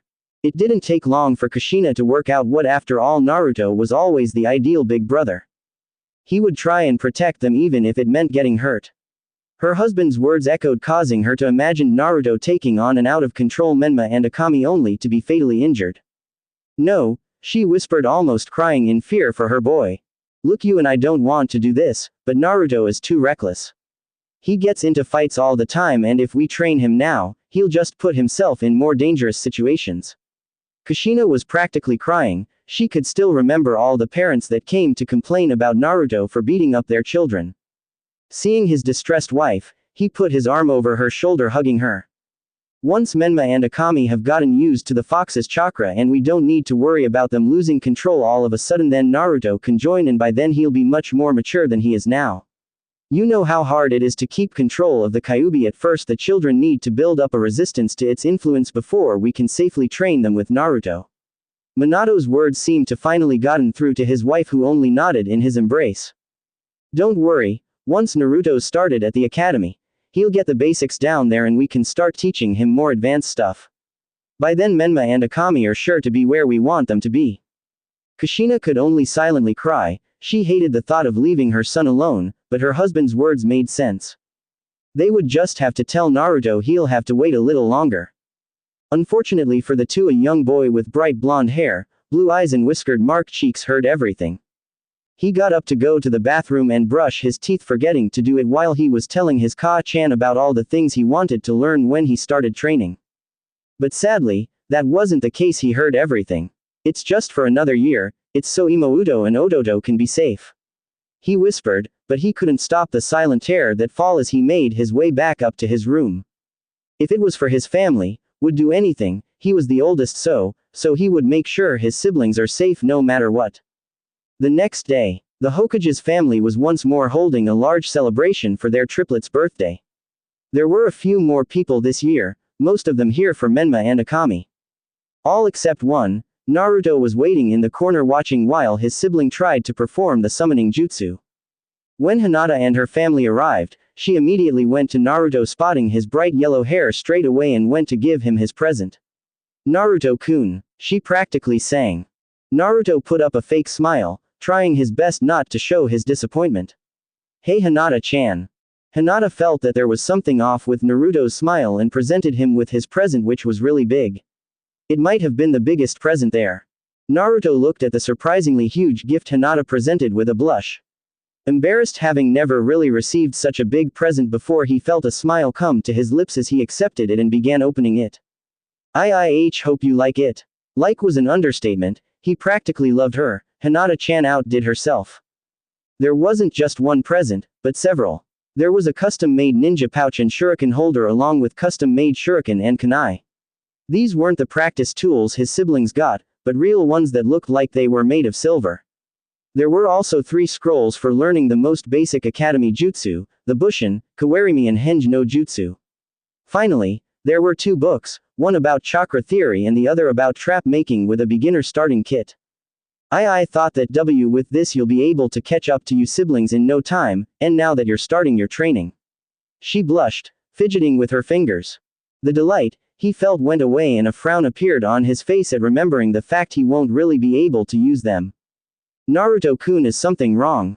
Hinata asked, worriedly, scared that he didn't like the present she brought for him. "No, it's not that, it's just I won't be able to use them." His voice was small as he looked sorrowful at what was the best present of his life. "What do you mean?" Hinata couldn't understand why he wouldn't be able to use them. "I'm not starting my training this year." He sighed, the thought hurting him after remembering his parents' words last night. Why not?" The shy Hyuga almost shouted. She knew just how much he was looking forward to this. "Ototo and Imouto aren't where Ka-chan and Tu-san want them to be yet, so my training's on hold for another year," he told her sadly, watching her get angrier at those words. "Well, you can train with me then." The offer intrigued him and made him happy, but he couldn't really say yes. "I doubt your Tu-san and clan would allow it." After attempts to join Hinata's training sessions, he learned firsthand that he wouldn't be allowed to just join. "I don't care, I'll train you myself if I have to, and then when your parent finally do train you, you can show them all your hard work," Hinata said with confidence, not going to let Naruto be left out anymore. She couldn't do much this past year with her own training and knew how hard it was for Naruto being left alone while everyone trained, but him. She even saw him trying to train on his own, but having no idea where to start. Naruto managed to crack a smile. It was still smaller than usual, but it was an honest one. Bringing the girl into a hug, he whispered in her ear. Thank you. Feeling the heat going to her face and desperately trying not to faint, Hinata just hugged Naruto back. Anytime, Naruto-kun. Those words made Naruto want to cry. Hinata was just an amazing friend and he loved her for it. Hiyashi watched his daughter go over to the eldest son of the Hokage. Personally, he wished she took a liking to the youngest son. Knowing that the Kyuubi chakra along with the Uzumaki heritage could have vast potential. It also didn't help that the children were treated as heroes for saving the village from the fox. His wife, however, didn't care about the future or politics, and all that mattered to her was that her daughter was happy. She approved of the girl's choice in boys even at this age. It was plain as day to see that Naruto would become a fine young man. Menma wasn't happy as he saw Hinata run over to his Oni and then ended up hugging her again. He was enraged with jealousy, and as he did the hand signs for summoning jutsu, tickle of red chakra burst as he slammed his hand down. The fuinjutsu of the Toad clan spread out from the palm of his hand. Everyone watched, surprised as a cloud of smoke appeared. As it cleared, a little green toad that was more of a cross between a tadpole and toad appeared. Everyone clapped as Menma successes in the summoning jutsu for the very first time. Ah, come on, how you do that?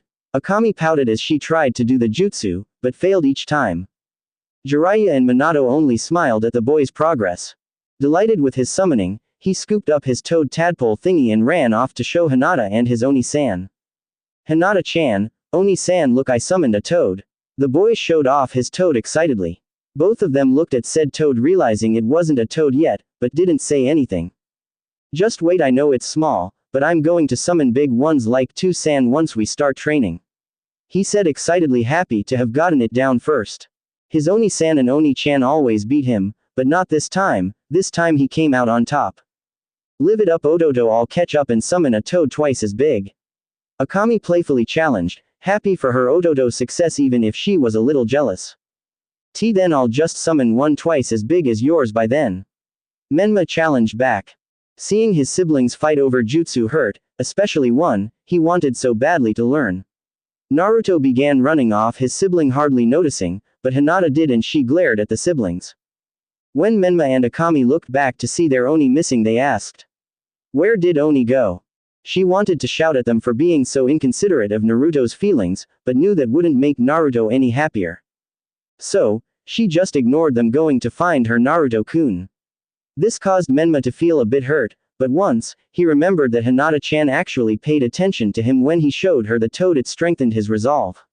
Just wait, Hinata-chan, I'm going to get stronger and stronger for you. As Naruto ran, he ended up bumping into his Ka-chan.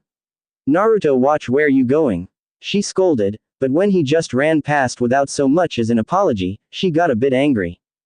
Naruto, she growled, the boy stopping at his Ka-chan's warning tone. What do we say when we bump into someone? She asked, wanting an apology.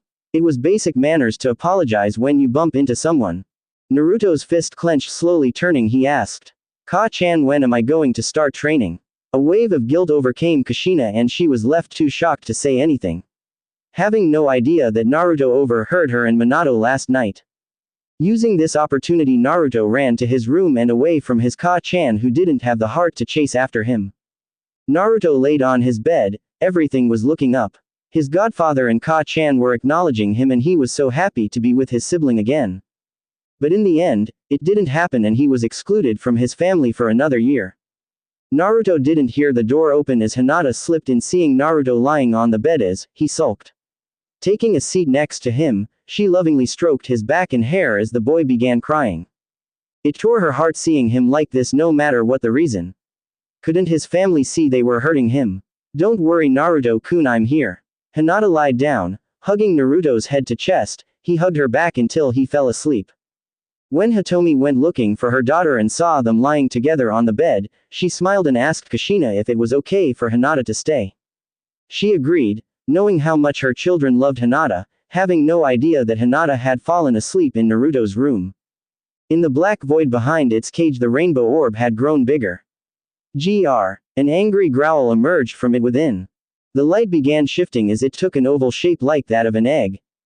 The orb growled again, but quicker as a pulse of power came off it. The cage around it tried stopping it, but the pulse of power almost slipped through with no challenge, only the tiniest bit of energy not making it past the seal. In the real world, Naruto glowed in a rainbow aura for a few seconds, and as suddenly as it appeared it disappeared, sinking within the boy. Akami was humming a tune. It was early morning as she helped prepare breakfast with her Ka-chan.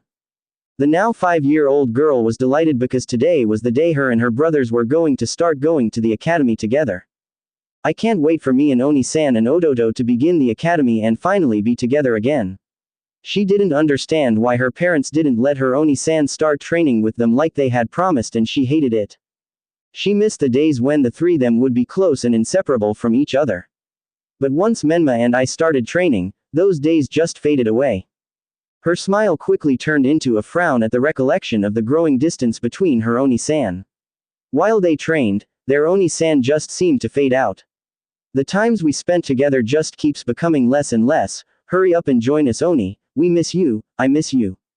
Looking to her Ka-chan, who was humming the same tune she was humming until a few minutes ago. Her crimson hair was tied up in ponytail just like her own, and she had a glowing smile as she prepared food for her family. As the sun hit her mother, she couldn't help but admire how beautiful she was, hoping that one day she would be just as beautiful. Kushina, noticing her only daughter looking at her, turned her bright smile and violent eyes showering her little girl with love. What's wrong, daughter? Blushing at her Ka-chan, Akami shyly looked away. Her cheeks were almost as red as her hair. Ka-chan, why hasn't Oni-san started training with us yet? Her voice sweet and childlike, her blue eyes sparkling in innocence and cheeks slight puffed. Her daughter was adorable, and any other day Kushina would squeal and give her daughter a big hug. But despite it being an innocent question from her daughter, it only brought out a feeling of guilt from Kushina. Her conversation with Minato echoed in her mind. She didn't like it one bit that her eldest had to be left out. But her worrying for his safety and her husband's reasoning won out over her motherly instincts. As her only daughter looked at her innocently, all she could do was tell her. He's just not ready. Her voice broke, showing that she was unsure on what she was saying. This only confused the young girl, who was cutely tilting her head. Seeing her daughter's obvious confusion, she leaned down to her height, patting her on the head soothingly and telling her. Don't worry, he'll join you soon. Once he's gone to the academy, I'm sure Naru-chan will be ready, and then you can all train together. This brought a smile to the little girl's face, causing her Ka-chan to give just as big smile. Now go and wake your Ototo and Oni-san, breakfast's almost ready. Akami's blue eyes sparkled. Okay, Ka-chan. Running off in a happy mood thanks to the news that her Oni-san will be with them again. Kushina could only smile at her daughter's happiness at the thought of her Oni-san joining them in training. Turning to finish dishing up breakfast, she could only hope that her words were true and her eldest would join this year. Naru-chan will join in this year for sure, Dadbane. As Akami ran off to wake her brothers, she couldn't keep the excitement she felt. Finally, now that we're all attending the academy, we can all be together, and soon Naruto Oni-san will start training with us too. Quickly opening the door to her Ototo's room, she ran to the bed where her Ototo was sleeping soundly. Smiling at how peaceful he looked, she gently put her hand on him. She shook him awake. Come Ototo, it's time for breakfast. Grumbling Menma replied with, okay, Oni-chan. He got up and wiped the sleep from his eyes. His Oni-chan was already running to their Oni-san's room. Entering, she shouted, wake up Oni-san, her voice echoing through the room, yet her Oni didn't budge one bit. Still snoring soundly, his sheets thrown all over the place from all the twisting and turning as he did during the night. Getting mad, she glared at her Oni and marched up to his bed, shaking him vigorously. Wake up Oni, or we'll be late to the academy. When Naruto's response was him turning away in his sleep still, she knew she had no choice. Taking a deep breath, she shouted at the top of her lungs. Ramen. Before she knew it, something sped past her, causing her to spin around from the force generated as it passed her. When she finally stopped, her hair was all messy. Blinking in surprise, she saw that her Oni was no longer in bed. Gez Oni-san, couldn't you have at least made your bed? Leaning over, she grabbed the sheets, making her Oni-san's bed for him. What would you do without me, Oni-san? Akami was walking in the dining room after having finished fixing her Oni-san's bed. Oni-san, couldn't you have made your bed before speeding off? She grumbled, her right hand patting her hair back down after her Oni messed it up. Naruto only glared at his Imouto, who promptly returned it with her own. You lied, there's no ramen here. he told her, his voice lanced with annoyance. Well, it was the only way to get you up. Reaching her hand to the back of her head, she lightly pulled at her ponytail, flattening the lost strands back down. Besides, you messed up my hair so we're even. Sticking her tongue out at him, she made her way to her own seat. I just don't understand your obsession with ramen. Naruto looked shocked at this statement. Hey, you like ramen as much as any of us do, he said, standing up and pointing an accusing finger at her. That was when I was a kid and you and Ka-chan made us have it every day. Despite what she was saying, ramen was still one of her top favorite foods, but she was more like her Two-san than her Ka-chan and knew the importance of eating other foods. Yet she still savored the deliciousness of ramen when it came up. But I'm never going to let them know that, I'll never live it down. Turning her head, the other way, her ponytail swinging along, she scoffed. Ramen's not that great. Blasphemy. This shout didn't come from her Oni-san, but from her ramen-obsessive Ka-chan. Ramen is the food of the gods. No Uzumaki has disliked it and none ever will on my watch. Her Ka-chan stated with her finger raised, her Oni agreeing with her as he raised his own finger. Akami looked at her shy Ototo, hoping he at least retained his sanity. But sadly, she was mistaken, as even her shy Ototo was giving her a glare of disappointment along with a nod of agreement at his Ka-chan's words. Sighing, she thought, why did I have to be born into a family of ramen addicts? Despite the slight grief she felt at the thought, she couldn't help the small smile that showed on her face. It's good to have you back, Oni. She couldn't remember the last time they all ate and joked together like this. Even her Oni and Ka-chan were getting along better since forever. The only thing that's disappointing her was the empty chair of her Two-san, who had to leave to do work before the academy opening ceremony. Once they all finished getting all ready to leave, the family entered standard Namikaze Uzumaki formation as both Akami and Menma took hold of one of their Ka-chan's hand, each with Naruto taking point. After a boring speech given by his Two-san and many slaps by his Imouto to keep him awake, the opening speech ended and they got to the fun part. Exhibition matches. In order to measure academy entries' abilities, they would fight randomly against a fellow candidate. This allowed instructors to get a peek at their future students and see what level they were at. However, one match they didn't expect was two of the Hokage's children going at it. Naruto Uzumaki Namikaze versus Akami Uzumaki Namikaze. The instructor shouted. Both children looked at one another, slightly worried, having never thought they would end up fighting over anything but ramen before today. Both children made their way to the ring. While they did so, their Two-san had his own private thoughts on the match. It's sad, but Naruto's going to lose. He just doesn't have the training Akami does. Akami was unfortunately having the same thoughts, knowing her Oni-san had no training like she did. This is bad, Oni won't stand a chance. I could let him win, but he'll know and Ka-chan and Two-san will get mad. Naruto gazed at the crowd to where his best friend and her family was watching. Hinata was happily cheering for him, her excitement for the match overpowering her shyness, making Menma jealous. Her mother Hitomi, now visibly pregnant with her second child, smiled. I can finally show the results of my training. Over the past year, he trained with both Hinata and Hitomi, and though he couldn't join his friend's training sessions with her Otu-san, Hitomi was more than willing to take the time to train him instead during those times. Oni-san, please give up. I don't want to hurt you. His sorrowful Imouto's voice reached his ears, pleading him to give up. Naruto just stared at her with a determination in his eyes. Sorry Imouto, but I'm not the one who's going to get hurt. Taking his fighting stance, he got ready. His right foot went backwards, turning slightly, his body also turning sideward and hands raised and slight open. It was a basic stance, but one that served him well when fought off Hinata's bullies. Looking at her Oni worryingly, she resolved to finish this quickly without hurting or embarrassing him too much. Sorry Oni, I'll try and end it quickly. Frowning at her words that hurt for her to say, but she trained for 2 years straight with her Two-san, Ka-chan and Ji-san. Taking her own stance, which was a lower-level version of her Two-san's Hachidori hummingbird style. In her mind, there was no way her Oni could stand up to her. The proctor shouted to start. Begin. Rushing her Oni, Akami sped to Naruto, throwing a roundhouse kick, surprising him at the sheer speed she moved at. Despite the surprise, Naruto's arms were able to poorly block it, but he still felt some pain from the force of blow, hitting his awkward guard. She was expecting him to be sent flying like her Ototo usually did, though he did improve when he started putting chakra to his feet. However, she was dead wrong as her Oni turned, his hips throwing his fist forward with slight spin to it and putting his weight behind it as he aimed a punch at her face. Her reflexes kicked in and quickly flipping back, she narrowly avoided the blow, eyes widening in surprise at the wind she felt from the punch.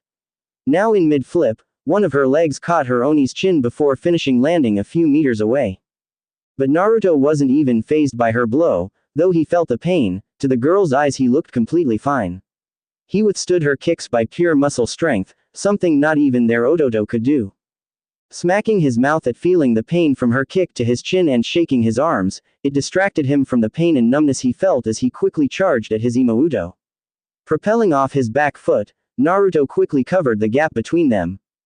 Though fast for his age and any other academy entry, besides his siblings and Hinata, to Akami who was used to her sparring partners using chakra to move faster, her Oni might as well have been moving in slow motion. Throwing a roundhouse kick of his own, his Imouto easily ducked under it, punching him in the face and sending him flying back a few meters. Naruto was able to recover his footing quickly due to years of beating older bullies, but was unable to recover in time to fully block his Imouto's next attack. Akami punched him in the stomach before attempting a kick to the ribs. Managing to block this with his left arm, Naruto was left helpless to the double punches to his face that left him momentarily stunned. His body felt heavy, his arms numb from his Imouto's blows and a dull ache came from every spot she landed a hit. Akami just looked at her Oni in bewilderment. Why doesn't he just go down? Despite the effect of her blows that Naruto was feeling, to Akami he still looked completely fine, the toll his body was taking not showing at all. She was used to fighting opponents with enchanted stamina like herself after sparring with a fellow Uzumaki many times. But her Oni's endurance unnerved her. Not even their Ototo was able to withstand her hits for long without showing clear signs of fatigue despite his Uzumaki endurance. But her Oni's own endurance seemed to be greater than both her and their Ototos. Not even Ototo could withstand a combo like that and still look practically fine. I have no choice but to use that. She quickly glanced to her two-san in the crowd who was looking slightly worried over the state of the match. What she was going to use was an advanced combo her two-san showed her, but banned from her using, saying they didn't want anyone to get hurt. Akami assumed they meant her since she would be performing an advanced technique, but in fact it was to keep Menma safe since the combo could hit several fatal points. Taking her stance and using the tiniest bit of chakra in her legs, she quickly closed the gap between her and her Oni-san. She punched him in the kidney so hard, he would be pissing blood for a week, following it up by hitting her stunned Oni with an upper palm strike to the chin. Naruto staggered back as his brain was rattled from the strike and winded from the blow to his kidney. This was exactly what his Imouto wanted as she grabbed his shoulders, kneeing him in his left kidney. Using the force her kick generated, she was perfectly set up for the next blow. Doing a 360-degree spin, she landed a knife strike with her right hand to his neck. What followed up was a double punch from her left to his chest and then right punch to his heart. Akami smirked at the achievement at pulling off such an advanced move despite only being shown it once, as well as the victory she was sure had, but was shocked when she looked at her Oni who was still on his feet. No way. The smirk quickly vanished at seeing her combo had a less than derisible effect she wanted. Naruto's whole body felt numb, his arms and legs felt like lead and his breathing was ragged as he tried to catch his breath. The sharp pain from kidneys irritated him, making him feel as if he was going to lose control of his bladder any second. His mind was still rattled, his vision was fuzzy, standing more on instinct and force of will more than anything else. Akami was getting slightly angry now.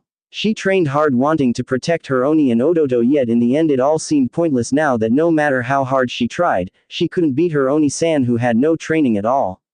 She rushed him again, intending to finish this once and for all. But Naruto's vision came back a split second before she was in range and on instinct, he threw a back fist at his Imouto.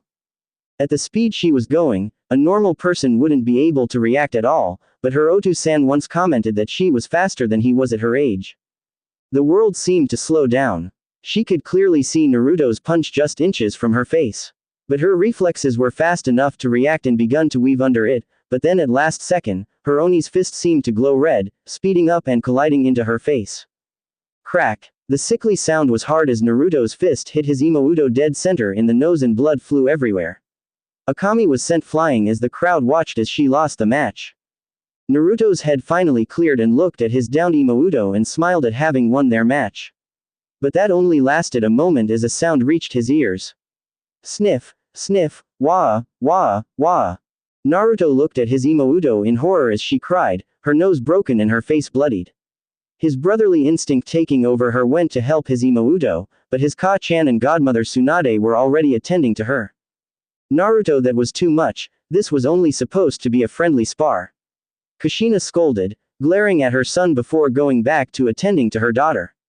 Tsunade's green chakra was already healing the bone fractures and mending the broken skin. Horror covered Naruto's face as he tried to reply. I didn't mean to. His stuttering was cut off by his Ka-chan though. Not now Naruto, Akami is hurt. His Ka-chan shouted at him and scared him, reminding him of the night years ago. Did you see that? Came from the crowd. Turning, Naruto saw all the spectators glaring at him and whispering amongst themselves. They kept saying he did it on purpose out of jealousy, shunning the poor boy. To the villagers, Akami and Menma were heroes and Naruto was nothing despite being the Hokage's son too. That made Naruto the bad guy for hurting a little girl so badly, who was not only a hero, but his own sister as well. Adrenaline started pumping through his veins, making the pain he felt fade as their whisperers reached his ears. I can't believe that. It was just friendly spar. He did it on purpose. Yeah, he did say he wasn't the one getting hurt. Out of jealousy. All throughout the crowd people were looking at Naruto in detest. The only ones who weren't was Hinata and Hitomi, who knew full well what happened wasn't Naruto's fault. Even his own two-san and Odoto had looks of disappointment on their faces. You're wrong, I didn't mean to, he said shakily, his voice just over a whisper. But the voices didn't stop and only seemed to get louder. His breath became more ragged as he started to sweat. Stop it, but not one did, they just kept judging him. Stop it, he shouted, causing everyone to look at him before he ran off. Hinata quickly followed and Hitomi glared at the villagers who were saying that this was proof that he was guilty. Hitomi approached Kushina. Kushina, that was going too far. Her friend only looked at her, not understanding why she was being scolded. Naruto didn't mean to do this. Finally understanding, Kushina responded. But this was supposed to be a friendly spar. That last blow wasn't. It's clear that Naruto wasn't holding back. Hitomi could only look at her red-headed friend, thinking if they were both watching the same match. But Naruto hasn't been trained like Akami was and couldn't really afford to hold back. She tried reasoning, but Kushina ignored her. You saw how unscathed Naruto looked. Akami was clearly pulling punches and was keeping her blows light. Just like Akami, everyone else couldn't tell that Naruto was only standing because of his incredible endurance. However, Hitomi and Hinata, who both trained and knew of Naruto's amazing endurance and pain tolerance, could tell Naruto was feeling the hits. That's not true, Kushina. Akami wasn't holding back either. She tried reasoning, but Kushina didn't believe her, only believing what her eyes showed her. But Akami was the one that got hurt, so why was Naruto clearly fine? Getting annoyed, Kushina growled out the last bit. Even though it was an accident, her friend making her look the bad guy still hurt. In her mind, her son needed to learn that what he did was wrong in a light spar. Then maybe you should have trained him so he could hold back and fight her as an equal. Hitomi shouted, taking the red-haired women aback, her hormones getting the best of her as she walked off, leaving the red women to think. Is this my fault? She had no idea. It's not like they trained Naruto and taught him how to hold back. Jiraiya, who was deep in thought, was worried at the results. This isn't good, Akami should have easily beaten him, even if she was holding back. We'll need to step up their training. If she can't even beat a beginner who has yet to officially start training, then how can she hold up later on? Naruto ran far from the academy before finally stopping, his exhaustion finally taking over. His lungs hurt so much and his legs were shaking, ready to give way any second now. Naruto-kun. The soft and soothing voice came from a worried Hinata who finally caught up to her best friend. Hinata, I didn't mean to. Hinata shushed him, understanding sparkling in her eyes as she told him. I know Naruto-kun, it wasn't your fault. You just gave it your best, just like Akami did.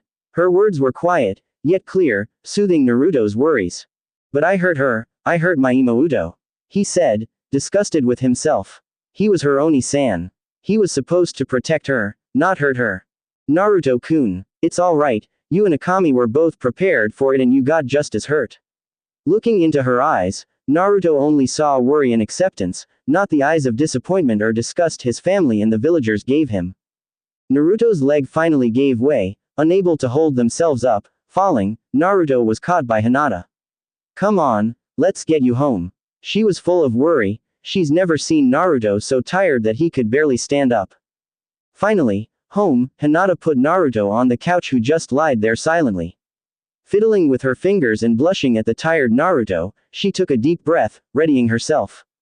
Naruto-kun, she stuttered looking away. Yeah, he mumbled groggily. Hinata looked down and turned red as she asked. Why your clothes? Take them, off, please. It took a few seconds for her words to sink in as his eyes shot up and he jumped up looking at her. Fought. As soon as he shouted it, he grabbed his body that was riddled with pain. Ow, ow, ow. Take off your clothes and all. Looking closely, Naruto could see Hinata was fiddling with a small jar in her hands. Realizing it was her homemade ointment, he submitted, unable to argue or treat his injuries himself with how much they hurt. Quickly taking off his shirt, Naruto exposed himself in front of the shy Hyuga. Hinata was blushing madly as she watched him take off his shirt. The muscles he had were impressive for someone their age. She was starting to overheat, steam coming out of her ears as she started to black out. But the huge bruises over his body kept her conscious.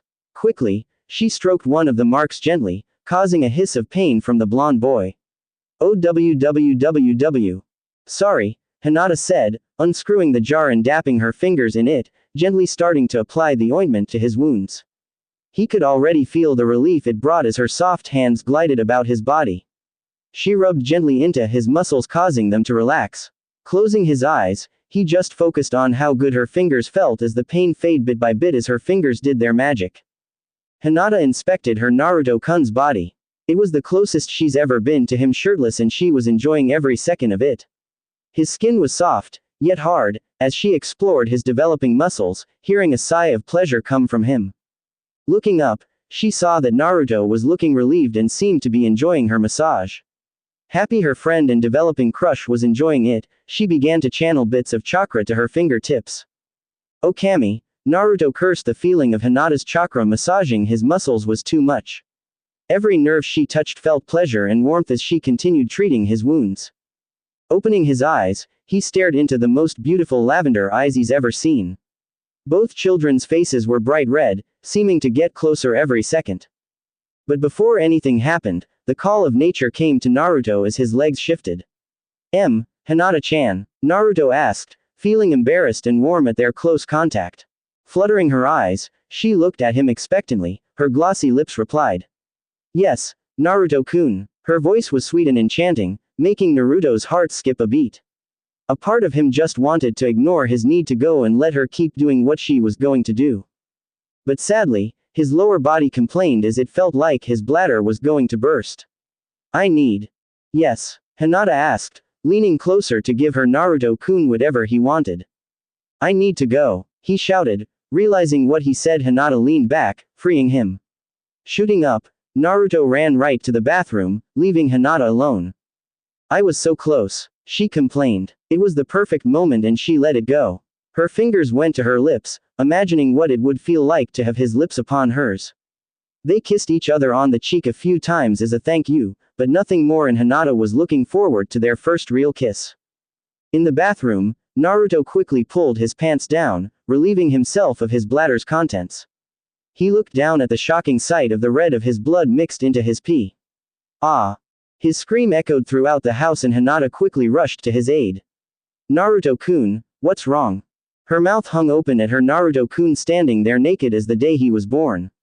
Blood came from her own nose as she caught sight of his lower bits before promptly passing out. Why couldn't this have happened when we older?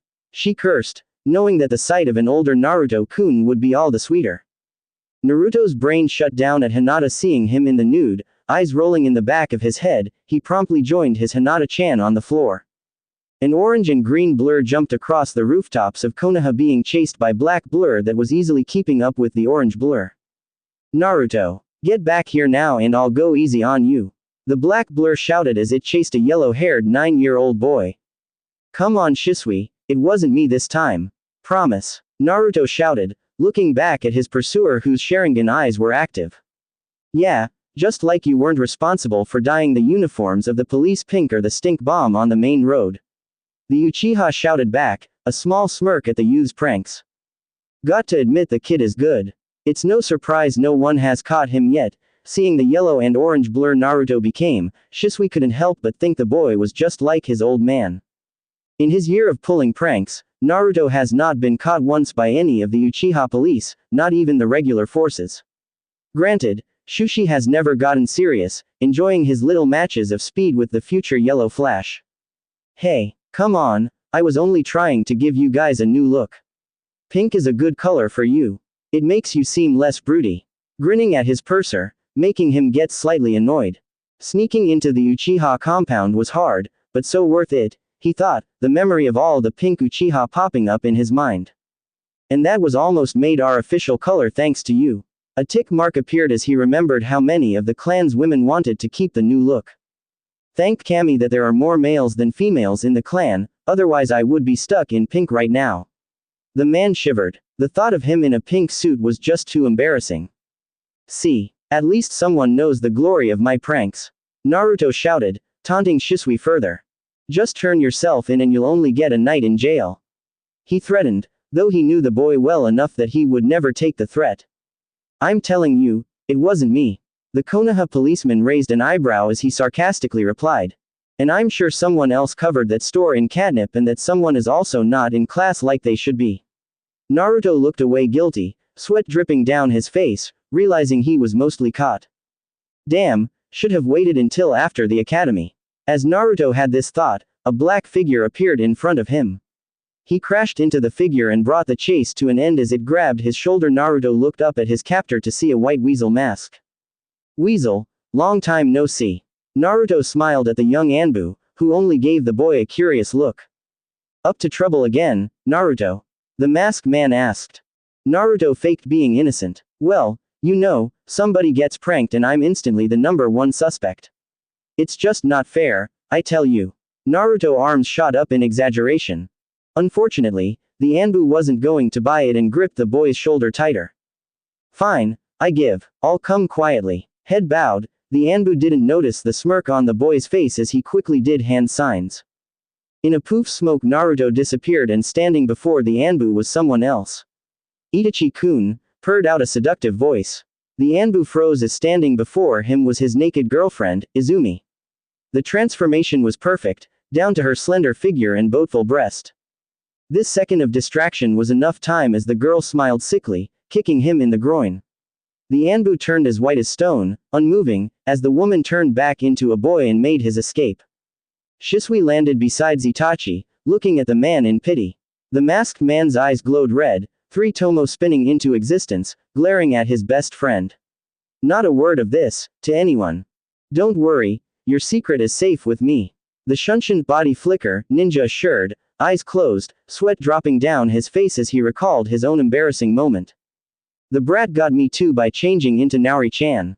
He opened his eyes, 3 of his own tomo in a sea of deep red appeared in each. Let's get him. With that, the 2 strongest Uchiha disappeared into smokeless Shunshin, chasing their prey. The chase went on for minutes with Naruto using every trick in the book. Weaving through the busy streets of village to using his extensive knowledge of the village's back alleys. Alas, it was no use against the Uchiha's superior visual jutsu, who could track him with ease through the crowd and easily kept up with him in a match of speed. Naruto was currently chased by Shisui in one of Konoha's many alleys, preparing to make one of his famous escapes. But Itachi cut off his escape route with Shisui capturing the poor boy. Finally got you, the Uchiha said in victory, but Naruto only smiled as with a flick of his hand, a small ball was thrown into the air. It was small, about Naruto's palm size, but both Uchiha's Sharingan could easily spot the object, which cracked in slow motion and a bright light emitted from it. Both Uchihas were defenseless as a bright light blinded them, their Sharingan improved eyesight making it worse. To a normal ninja, it would only be a brief light that blinded them for a second, but due to the Uchiha's close proximity and their eyes, the light hurt worse, blinding them far longer than normal. In the confusion, Shisui let go of Naruto, covering his eyes, trying to block out the light and pain. Using this opportunity, Naruto escaped from the Uchiha's clutches. So long, losers. Taunting them, Naruto made his escape, Shisui growling as he did. However, his sensitive ears picked up the familiar sound of leaf crunching and the ninja lunged at the sound, assuming it was his prey. His arm quickly grabbed the boy in a headlock, tightening them as both of them fell to the ground. Don't worry Itachi, I got him. No, you don't, you got me Baka. The voice was rough and mature. A far cry from the child's voice his target had. His vision now clearing, Shisui looked down to see a mop of black hair. Oops, sorry Itachi. Quickly letting go, Itachi fell to the floor, his teary red eyes glaring at the blurry form of his best friend. Quickly picking up his mask and getting up, the Anbu spoke in a calm voice. Let's go, he couldn't have gotten far. Itachi ordered and both him and Shisui jumped out of the alley. Not risking using Shunshin when their vision was compromised. After minutes passed, a figure crawled out behind several bins. It was pitch black, looking almost as if it merged into the shadows. As the figure came out, the shadows seemed to recede and yellow hair and blue eyes could finally be seen. His breathing was almost non-existent, his eyes vacant and motionless to the point that without getting a closer look, people would think he was a statue instead of a person. The figure stopped, his eyes taking in his surroundings, and after a few more minutes, a slight sparkle appeared in his blue eyes, slowly getting brighter along with his growing breathing and heartbeat as his presence and chakra slowly came back into existence. Suckers, they should have checked here before going off somewhere else. After years of pranking ninja and running away, Naruto easily mastered the skill of hiding his presence. His stealth and trap-making marks were the only category that he beat his siblings at. But it's not like Ka-chan and Tu-san care about that. Taking a deep breath, Naruto slowly moved forward, making sure to hide himself and his presence as best he could as he made his way to the academy. Naruto slowly made his way into the classroom, still hiding, hoping to sneak in. About time you got here, Naruto. His sensei's voice growled out. Uruka-sensei, I was just, Naruto sweated, cursing how his teacher was able to find him nowadays. Save it and take your seat. I expect you to stay after class and during lunch as well. Uruka ordered with authority. The boy was a wonder to him. His stealth skills were so good that when he first had been assigned as his teacher, he snuck in and out without him noticing. Heck, even now, Uruka could only figure out when Naruto was sneaking in or out by keeping an eye on Hinata, whose Byakugan would activate at timely intervals, searching for the blonde boy. I swear, if you only applied yourself more, you could easily be as good as your siblings, maybe even better.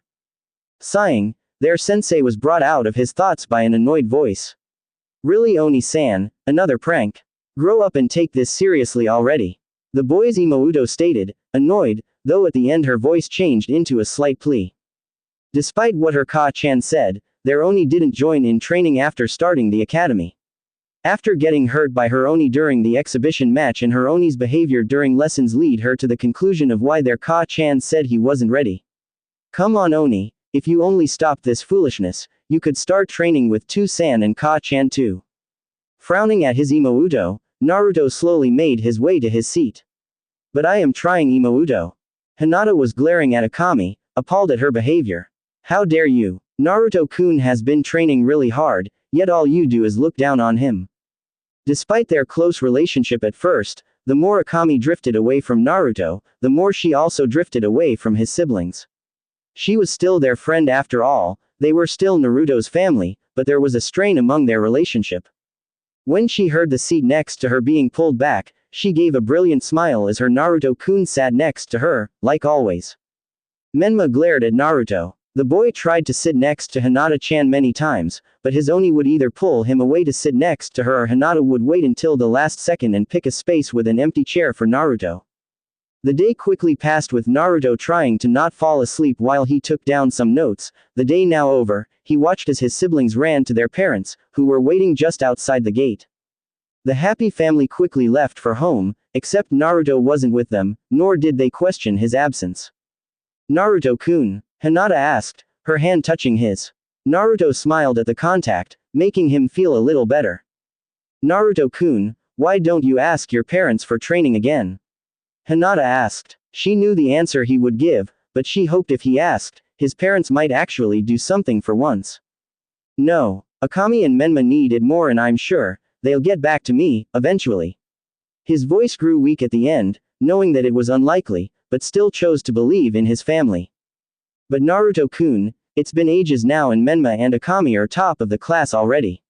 Surely they could spend some time with you now. She hated how his parents kept putting the matter off. But what she hated worse was that Naruto was letting it happen with a smile. Naruto was doing well training with her and her Ka-chan, but there was a limit on how much Naruto could learn and improve like that. Naruto was easily average in the class, but unlike his siblings and her, he didn't learn a clan style and had yet to develop his own, above the basics taught in the academy. The only things Naruto had going for him were his stealth, trap making and thanks to her and her Ka-chan, his chakra control.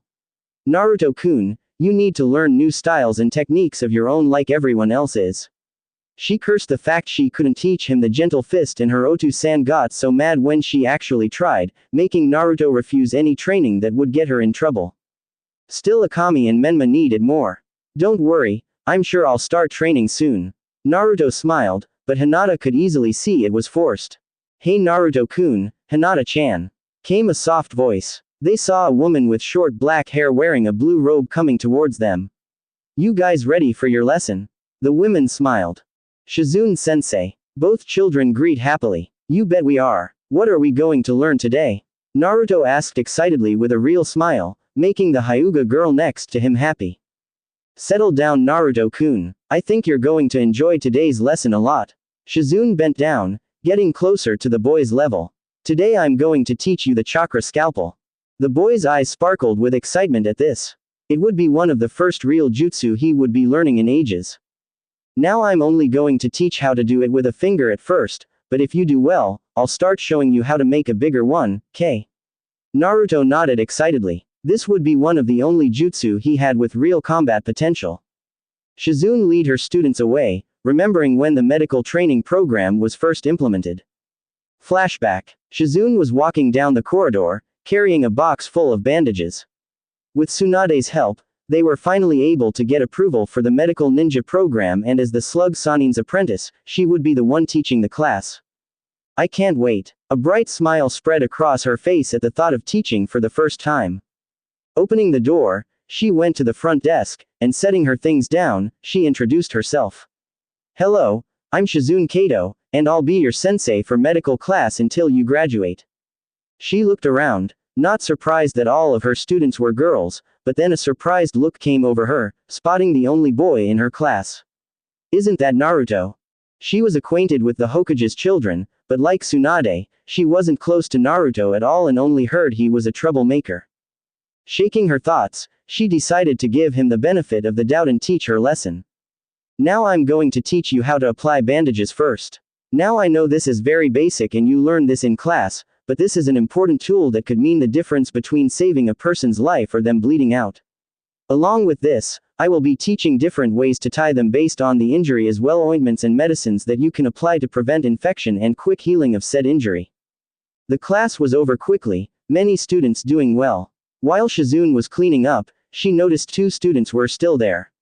It was Naruto and the Hyuga girl. Approaching she saw that the boy was untying and then readying the bandages according to the girl instructions. Smiling at Naruto's hard work, she asked, do you want any help?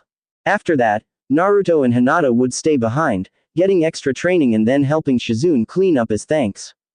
A year after. Today has been over a year since the medical program started and Shizune was finally going to start teaching the most basic medical jutsu, mystical palm technique.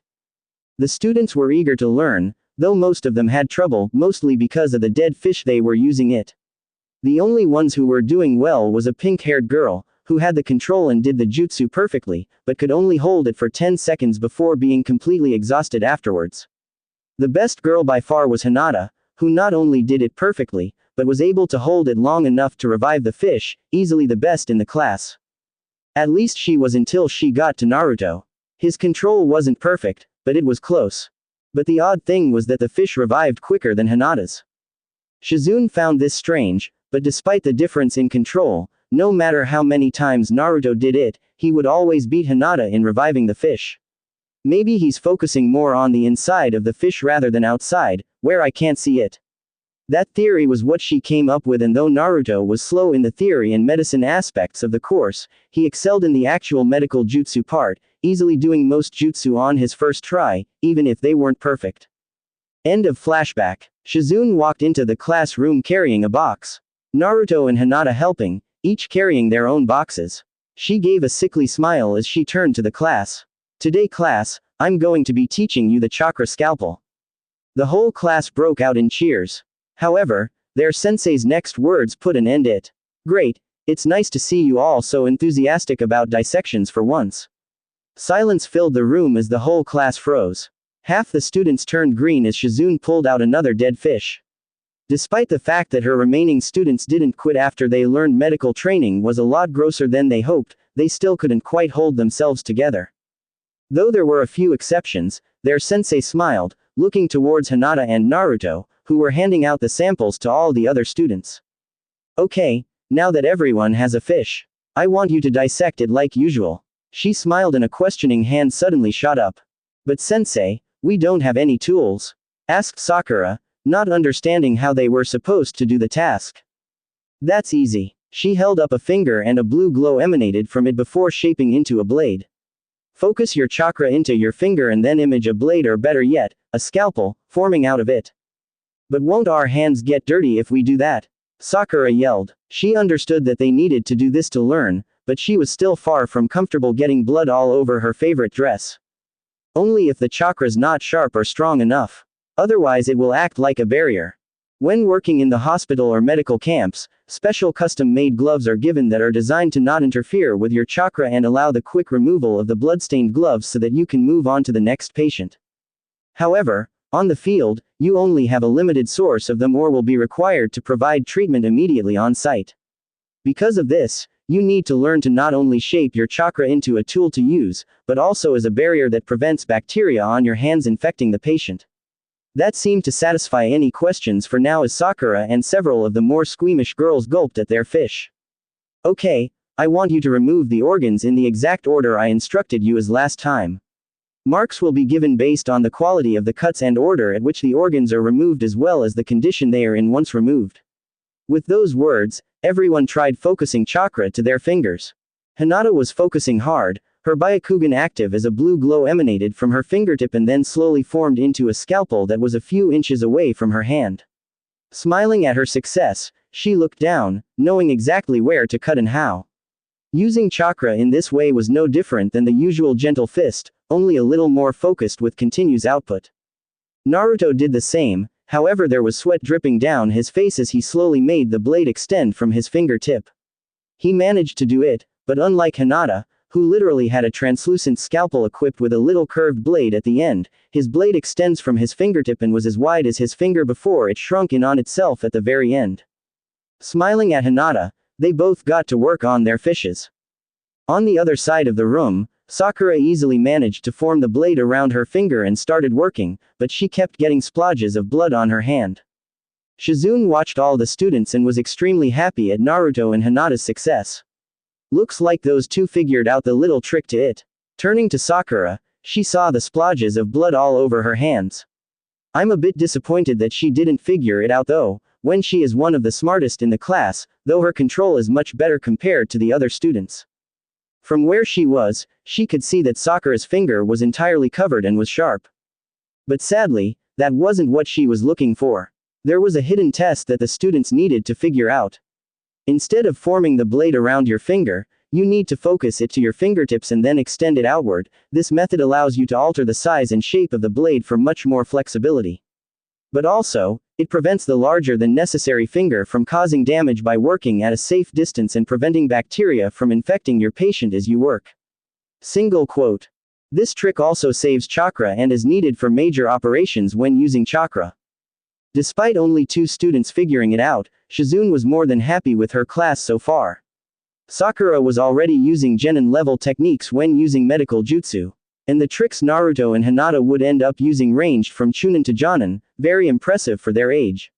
Most medical ninja don't learn these tricks on their own without years of experience under their belt. I wouldn't be surprised if one of them succeeded Tsunade-sama and I as Konoha leading medics one day. Yep, Konoha's future medics were in good hand with this lot. Both Naruto and Hinata were walking outside their medical class now over. The blonde boy glanced to the tree and then the academy gate, hoping to see his own family ready to pick him up. But sadly, that was not the case. Frowning at this, Naruto looked down, trying to hide his face from his best friend. Why'd I even bother? They're not going to be there, they never are. Okage-chan, Hinata shouts in surprise. Looking up, Naruto sees a figure in a wheelchair approaching. As she comes closer, the two children could see a wheelchair-bound Hitomi being pushed by her maid, Natsu. The poor woman lost the use of her legs during the birth of her second child, the damage too severe for even the legendary Tsunade to fix. Hinata rushed over, worried for her Okage-san. Okage-san, you shouldn't have come. I could have made it home by myself. She worryingly said, knowing her Okage-san was in no condition to pick her up like she used to. But still her Okage-chan persisted, coming to pick her up every day with the aid of her handmaiden. Nonsense Hina-chan, is it so wrong for me to come and pick up my little baby? Hitomi opened her arms, accepting a hug from Hinata. But I'm not a baby anymore, Okage-san. Hinata's head looked up from the leaning place of her Okage-san's bosom to glare at her. Nope. You will always be my little girl, Hina-chan. She told her child, patting Hinata's hair as she did.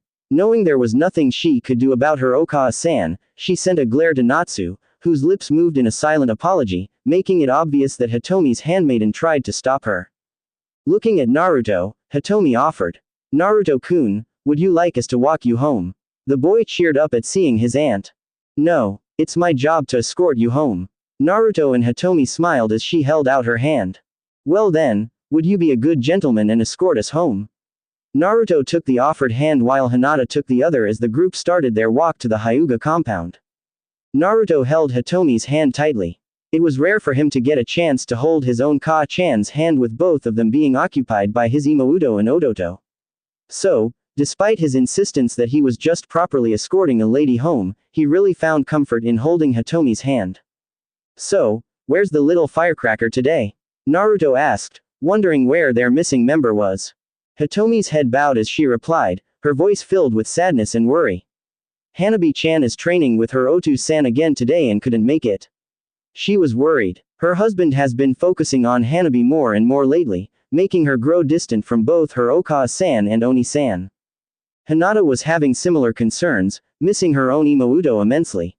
After dropping them off at the Hyuga compound, Naruto decided to go home. I'm home, Naruto called as he entered his house, but he didn't know if he could still call it home. Despite his shout having echoed throughout the house, no one answered back with welcome home.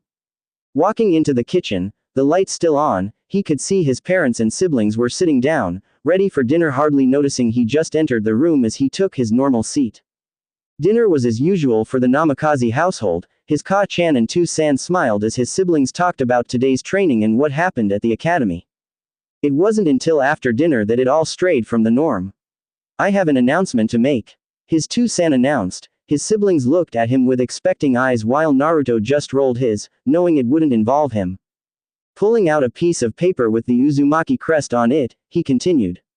Sensei and I have spoken and we decided it would be best to give the position of clan heir to either Akami or Menma. His Tu-san smiled blatantly, Menma as well. How couldn't he? The fact that their Tu-san was going to make one of them clan heir was the same as acknowledging their abilities to the highest degree. However, three people were not as ecstatic about the announcement. Kushina looked at her husband in shock, not having heard anything about this. Akami was the same, looking at her Tu-san, not believing what he was saying. But the third and most vocal of trio voiced his outrage. But I'm clan heir. Naruto roared across the table, earning a look of shock from his Ka-chan and Imouto, but only displeasure from his Tu-san. Naruto, sit down and I'll explain. Minato ordered, offended that his own son would shout at him in such a manner. What's there to explain? I'm the oldest and that makes me clan heir, it's how it's always been. Normally, Naruto would be calm and put a fake smile when his Tu-san made a decision. But not this time. Even though he didn't start training in the Uzumaki arts, he still studied and worked hard with Hinata to prepare for the day he would take over their clan. He even doubled his efforts when he found out how like the position was to that of the Hokage and that everything he would learn as clan head would also be needed as Hokage. The fact he was clan heir was the only thing that really made him part of this family and was an important step for his dream of becoming Hokage. Naruto. Minato growled in a warning tone as he started explaining his decision. Menma and Akami have both worked hard, achieved top of their class, even mastering the Rasengan. They more than earned this and showed that they both have what it takes to do the role. Minato couldn't really blame his son. They never really talked about who would become the heir, in Naruto, as the oldest and firstborn, would have naturally assumed it was him. But being clan heir requires more than just being born into it, but the skill and knowledge to do the job as well as the willingness to sacrifice yourself for the clan. But, Naruto tried to say, but his two-san just glared at him, causing him to keep quiet. However, an unlikely person came to his defense. Oni-san's right. Everyone looked at Akami, who made her voice heard, shouting her views to her family. Oni-san is clan heir and it is his right. We just can't take that away from him. Imouto knew her Oni was a lot of things. He was reckless, rude and never took his school work or training seriously.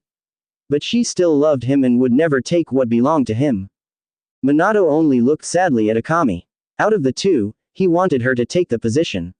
She was smart and mature like him and was clearly the stronger of the two, as well as having the knowledge and manners to take part in politics the future position held. He just knew the Uzumaki clan would be in good hands with her. But he couldn't force her to take the title if she didn't want it. That only left Menma. If he didn't want it, Minato would have to leave things as they were and let Naruto keep the title. Hoping he would mature with age and grow into it. I really hope he accepts. Naruto's just not fit for a role like this.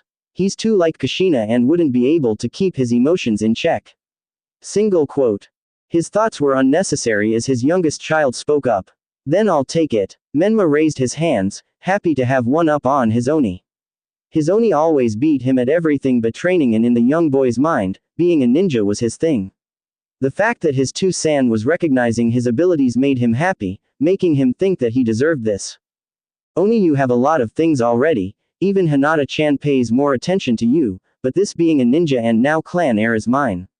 Another reason he wanted the title was because he knew Hinata was heir to her clan and hoped it would help him get closer to the shy Hyuga he had a crush on since forever. Akami only looked at her Ototo in shock.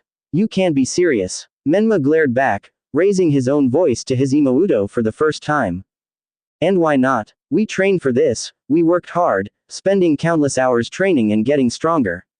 Either of us deserve this more than Oni, who only messes around. Menma was angry at his Imouto's response. He always hated that while they were training, his Oni was goofing around with Hinata-chan. Both him and his Oni-chan both put the effort in, so why shouldn't they reap the benefits? We worked hard for this, I worked really hard, so why can't I enjoy and accept it? Seeing that this discussion was spinning out of control, Minato decided to end it. That's enough. Menma will finalize the agreement tomorrow. For now, think on it. Being clan heir is a big job and is not one to take on lightly. Minato dismissed the family. Naruto ran off and his Ototo left the room after, smiling, having already decided to accept the title. Only his daughter and wife remained behind for answers. Minato, what was that? How could you make that decision without my consent? Minato looked at his angry wife. It's as I told you, both Menma and Akami worked hard. They even mastered the Rasengan a few months ago, which we both agreed to make a clan jutsu. They deserve this. Was Minato's response, hoping to placate his wife. But what about Naruto? His wife asked. He knew it would be hard to convince her, but he needed to. It was obvious that Naruto wasn't suited to the task. Kushina-chan, you know as well as I that Naruto does nothing but goofs around, playing pranks on people or getting into fights. Is that really the attitude we want for a clan heir, especially when the Uzumaki clan is almost extinct? Kushina wavered a bit. She knew all too well what he meant. After all the complaints from his pranks and fights get forwarded to her as his mother. The mentioning of her dying clan was the final nail though, because it made her think what her clan needed to survive and rebuild itself. Being clan heir was basically deciding the future of the clan. Could Naruto do it? Could he rebuild our clan back to its former glory? Kushina was at a loss. Her instincts as mother was screaming at her that it was wrong and that Naruto should keep the title. But the clan matriarch side of her was telling her not to let her emotions rule her and consider Minato's proposal. That it was what was good for the clan. See Kushina, You know as well as I do that our clan needs someone strong and dependable to rebuild itself, which both Menma and Akami are. Kushina could only stay silent as a mother, she wanted no part in it. But as the last Uzumaki, she couldn't outright say that her husband was in the wrong if you thought about the clan's future. Seeing his wife go unusually quiet, he knew he got through to her. Turning to their daughter who was still in the room, he asked.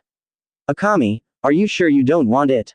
You've earned the right to it as much as Menma has. Akami only shook her head. Sure, she could see where her parents were coming from, her Oni wasn't the smartest or the most reliable person, but she just couldn't agree to something like this, not to her own Oni. No, I want no part in this. With that, Akami stormed out herself, knowing she wouldn't be able to keep calm for much longer. Naruto ran, his feet taking him to one of the many training grounds he and Hinata made use of. Leaning on one of the training posts, he collapsed, hugging his knees to himself. What am I supposed to do now? He had his title taken from him, but it was also basically the same as taking his dream away from him. No matter what I do, he would just choose Menma or Akami to be Hokage anyway, he's already given them the clan heir title. Tears started falling, the image of Hinata appearing in his mind, her smiling face as she told him. I just know you will be Hokage one day, Naruto-kun, you're the only who could. She said those words with such sincerity. She truly believed in him. She was truly the only one who was on his side and no one else's. I'm sorry Hinata-chan, I let you down. I just can't do it. Not when everyone just seems to be against me. Before he knew it, the area changed. He now sat on what looked like a lake. A strange glow shone on him. Looking up, he saw the change in scenery and the source of the light was a bright and beautiful rainbow egg. He stared in wonder at the out-of-this-world sight and cracks seemed to appear on the object, but there were no sounds of something breaking, they just appeared. The light of the egg where what he thought were creaks turned into illuminating wings made of rainbow feathers. It now looked like an egg with wings, but slowly, the oval shape of the egg morphed, forming a body, then a head, followed by legs. Naruto looked at the beast in awe, too taken by its beauty to be afraid. There, hovering in air was a reptile, shimmering rainbow scales shaped like ovals covered the beast's whole body, opal-like claws extending from what looked like hands on each of its four legs. Its head started gaining detail and Naruto could see a V-shaped like neck, a flat-like head that got wider the further away it got from the mouth, ending in two horns that, like the claws, seemed to be made of opal. The eyes wavered between every color known until they settled on sapphire blue, but within the ocean of blue were silted pupils that continued to shimmer in different colors. We meet at last, hatchling. I am the rainbow dragon Iris. The beast said, though there were traces of a roar as its voice rose, the voice itself was almost feminine, soothing as it introduced itself. But at the same time a bunch of different voices could be heard at every word at a lower pitch, as if several people were speaking at the same time. Naruto and the dragon stared at each other. A meeting that would change his life forever. The mythical beast's wings stretched out as it hovered in the air, bathing the whole world in its divine-like light as it gazed at its new child. A year later. It was the end of the academy day and unlike most days, this was one of the rare days where Shizune couldn't do her lesson. Since their medical class was cancelled, both decided to go to their training spot. Both children were walking through the academy gates when an all too familiar shout pierced their ears. Hinata-chan. Looking to the source, neither were surprised to see Menma running towards them waving his hand in the air. Ignoring his Oni-san completely, Menma only addressed Hinata. Since you don't have medical class today, why don't we hang out together just like old times? Menma asked, hope sparkling in his eyes. Despite being clan heir, the amount of time he got to spend with Hinata-chan was lacking and instead taken up by more training to prepare him for the role. However, this didn't discourage him because thanks to him accompanying his two-san to all clan-related business meetings, he was able to get some much quality time with Hinata-chan alone away from his Oni. Naruto glared at his Odoto, a sweltering anger swelling in his heart. Sure, he always found it annoying how his Odoto always chased after Hinata, but lately he just couldn't help the anger he felt every time the boy approached. Back off already, Hinata-chan is mine, wait, what? Confused at his own thoughts, Naruto could see his two-san and Jiraiya standing a ways away talking to his Imouto. Jiraiya glanced towards Menma and Hinata with a smile on his lips. We do have some training planned, but if the boy makes headway with that girl then it's worth skipping just this once. Looks like my tips to the boy are finally going to come in handy. A perverted grin made its way on his face, imaging the future inspiration his student in the Hyuga would provide. Oh yes, you chose well, my student. That Hyuga is going to be one hell of a looker when she's older. The perverted sage thought, eyeing the already well-developed girl. Ero Sanin ruptured his eardrums. With a slight shiver, he turned to his other student who was clicking her fists maliciously.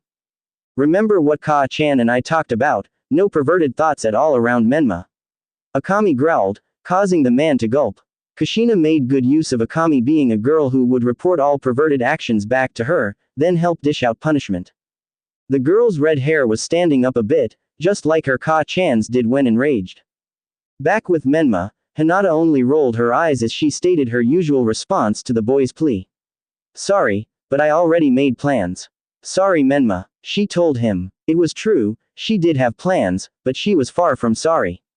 Naruto was the only boy she could ever see and she was completely oblivious to Menma's attempts to earn her affection. Turning, Menma glared at his Oni, knowing that his crush's said plans were with him.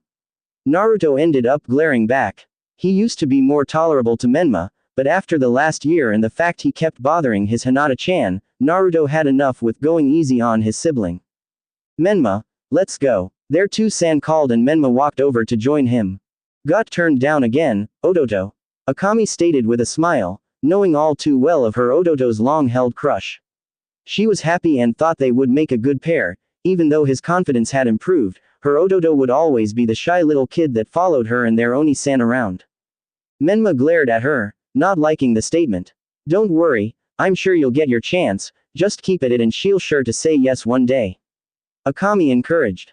Menma grew a bit sad at this though. And when will that be? I've been trying for years to get her attention, but nothing seems to work. Akami put a hand on her Ototo's shoulder to soothe him. A smile broke on Menma's face after seeing his Oni-chan's support. I suppose she really does live up to her name, she's like a shining light that makes a sunny place so close, yet so far, but you can still feel the warmth and kindness she generates. Akami just laughed, unable to hold it after her Ototo's attempt at being poetic. Man, you really have it bad for her, don't you? Akami said between giggles. Glaring at her, Menma declared. Just laughed it up, someday I'll reach that sunny place and then Hinata-chan will be my shining light. His words only caused Akami to laugh harder. Jiraiya was scribbling down notes as she did. Keep it up kid, this is pure gold. Girls will just eat this mushy stuff up. As Jiraiya wrote down on his notepad, his instincts kicked in as he finished the final word and alarm balls went off in his head. Looking at Minato, he saw an equally stunned look. Both adults looked at each other, realizing that they both had the same thought as that word brought up a certain phrase. Their union will bring new hope, or despair if the child loses his light, darkness awaits those who took their beloved away. The mention of that one word changed everything and made them both think. Menma is the child of prophecy. Naruto looked at his siblings and two-san walking along happily, a stab of jealousy and sadness enveloped his heart. But as soon as it arrived it was chased away by a warmth that enveloped his hand. Turning, he saw Hinata giving him her lovely smile. Man, she's beautiful. Too engrossed in his best friend, he didn't even question his thoughts. To him, Hinata was truly the only beautiful girl there was for him. She stayed by his side, protected and supported him. She was truly his sunny place. A sanctuary to the darkness that haunts him, that only her loving light could chase away. Both turned to the direction of their usual training ground, their hands touched and then jumped away, almost as if a jolt went through them at the contact before they eased closer, eventually taking the other's hand with their own. Once they got to the training ground, Naruto smiled at Hinata before closing his eyes, digging deep down. Quickly making the ram, snake and tiger seals.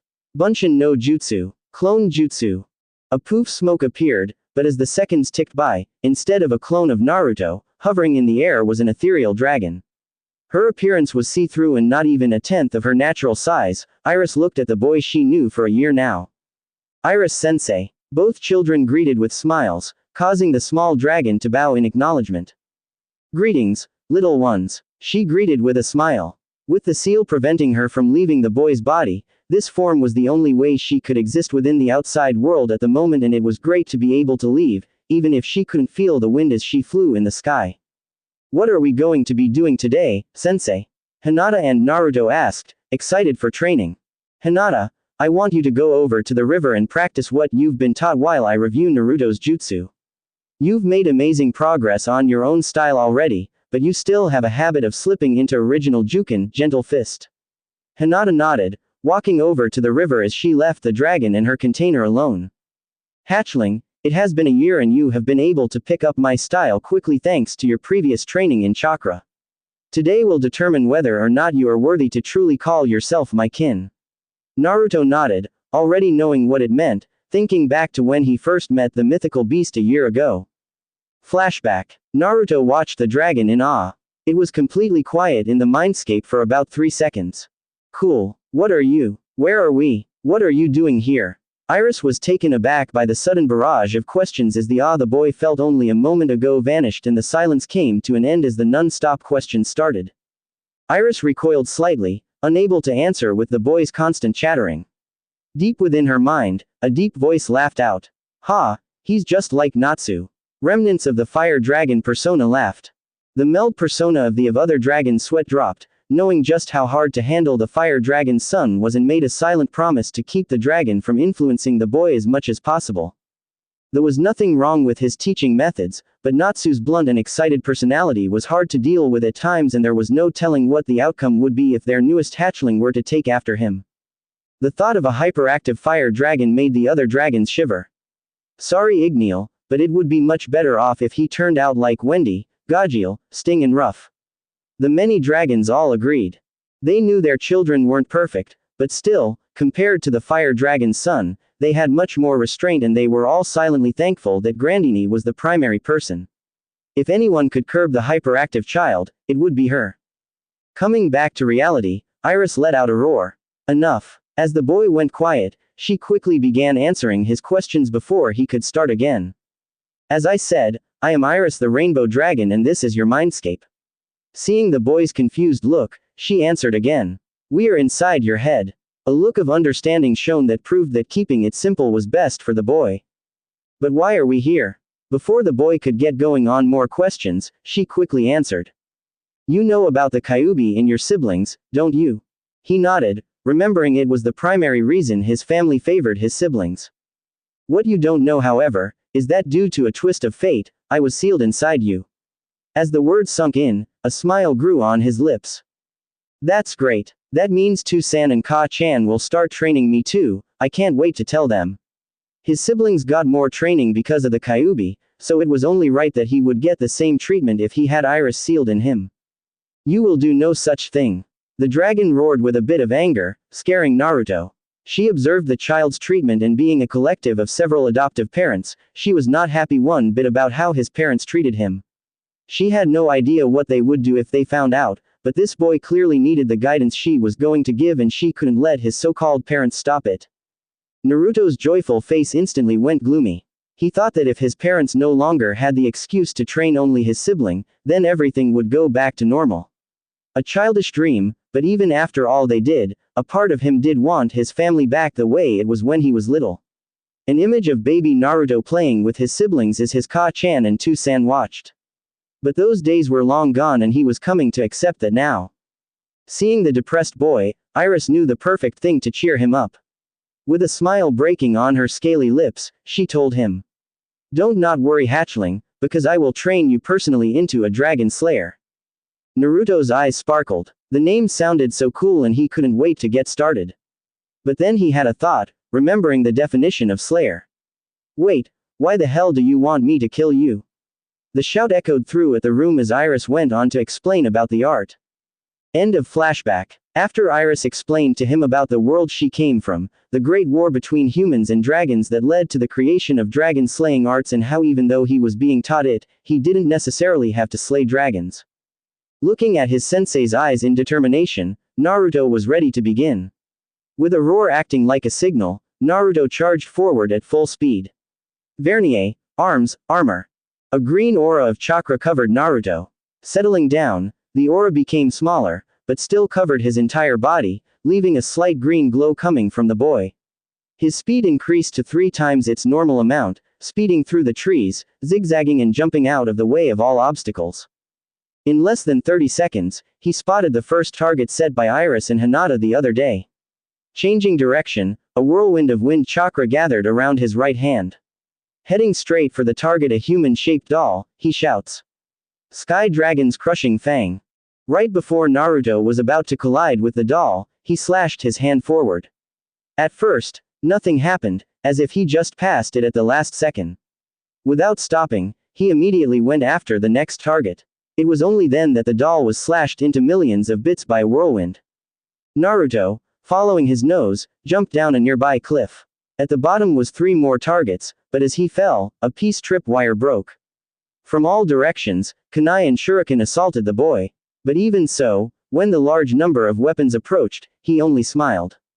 Shifting all his weight to one side, he turned in midair and said, Sky Dragon's Claw. With a spiral of kicks from each leg, 2 strikes of wind plowed down to the targets, taking the weapons with them.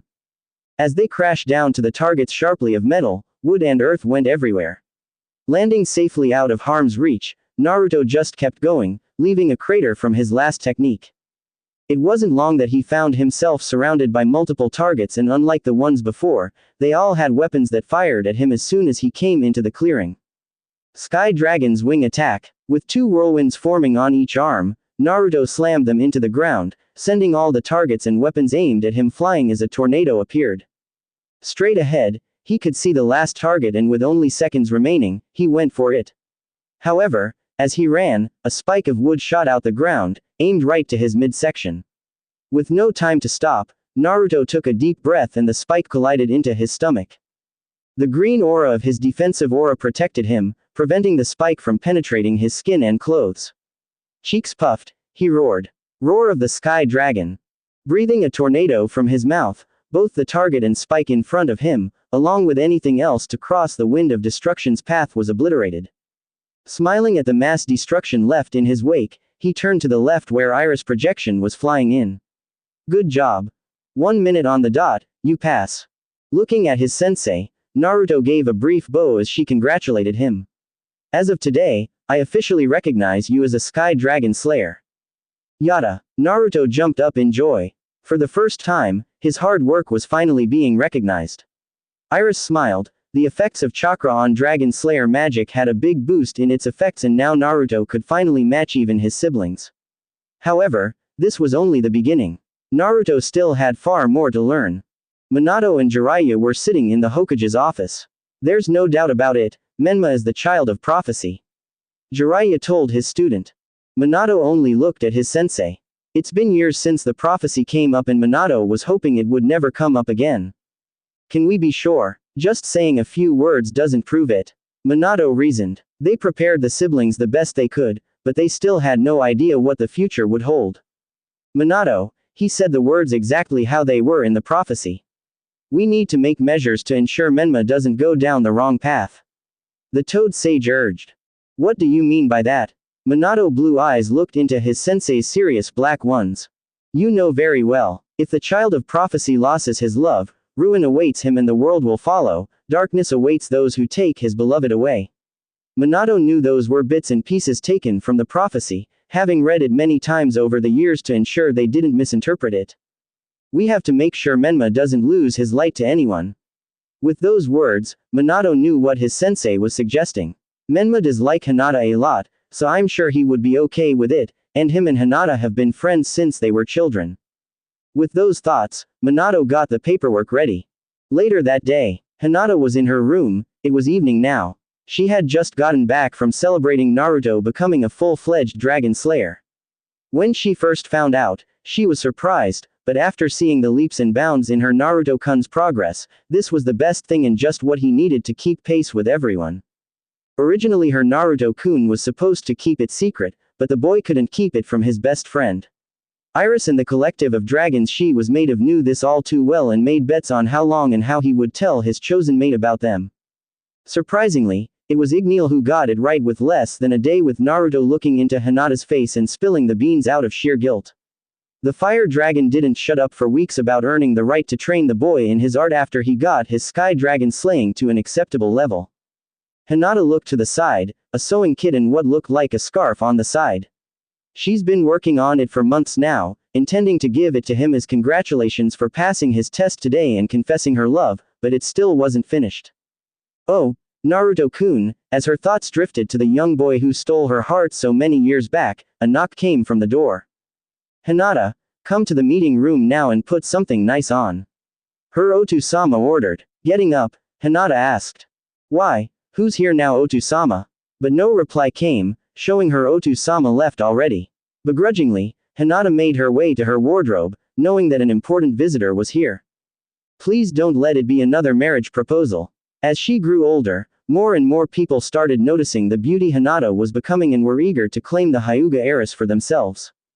Choosing a plain yellow kimono and doing up her hair into 2 buns, she looked into the mirror. Her already developed breasts could be seen, making her blush. She would much rather wear something less revealing, unless Naruto-kun likes it. She prayed whatever proposal her Otu-sama got this time would end up like all the rest. There was only one man she wanted to be with when she grew up. Hinata arrived only for her Otu-sama to give her a glare. These past few years, he only seemed to get colder and colder to her no matter what she did. Couldn't you have put on a better kimono than that? His voice was rough, a hint anger showing, and though his face still kept the normal Hyuga-like mask, it didn't stop the annoyance that showed in his eyes. This sent alarm bells going off in her head. Those words meant that her Otu-sama was actually hoping for her to catch the eye of someone. No, please, no, Naruto-kun. Her thoughts turned to worry as she slowly approached the meeting room with her Otu-sama, hoping beyond hope this was not what she thought it was. When the door opened, she prepared for the worst, but spotting the familiar mop of blonde hair of her beloved, she calmed down. This allowed her to further inspect the person waiting, seeing he was wearing the Hokage robes. So many thoughts went through her head, but the one that stood out the most put a big smile on her face. If he's here, then the one I'm going to marry is. Hope restored, Hinata quickly went to take her seat, a smile on her face. The thought of being engaged to her beloved Naruto-kun brought butterflies to her stomach. I don't believe it, I'm going to be engaged to Naruto-kun. Oh, thank you, Kami-sama. She shouted with joy internally, heart racing at the thought of her greatest wish coming true. It was only until she was almost to her seat did she notice there was another person in the room sitting on the other side to the Hokage.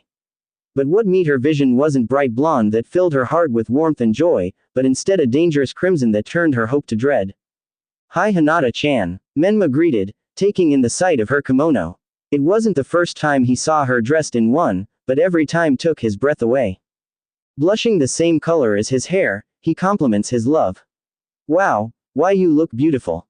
Hinata couldn't think. All the happiness that she had before thinking of her future with her Naruto-kun vanished and was replaced by something else entirely.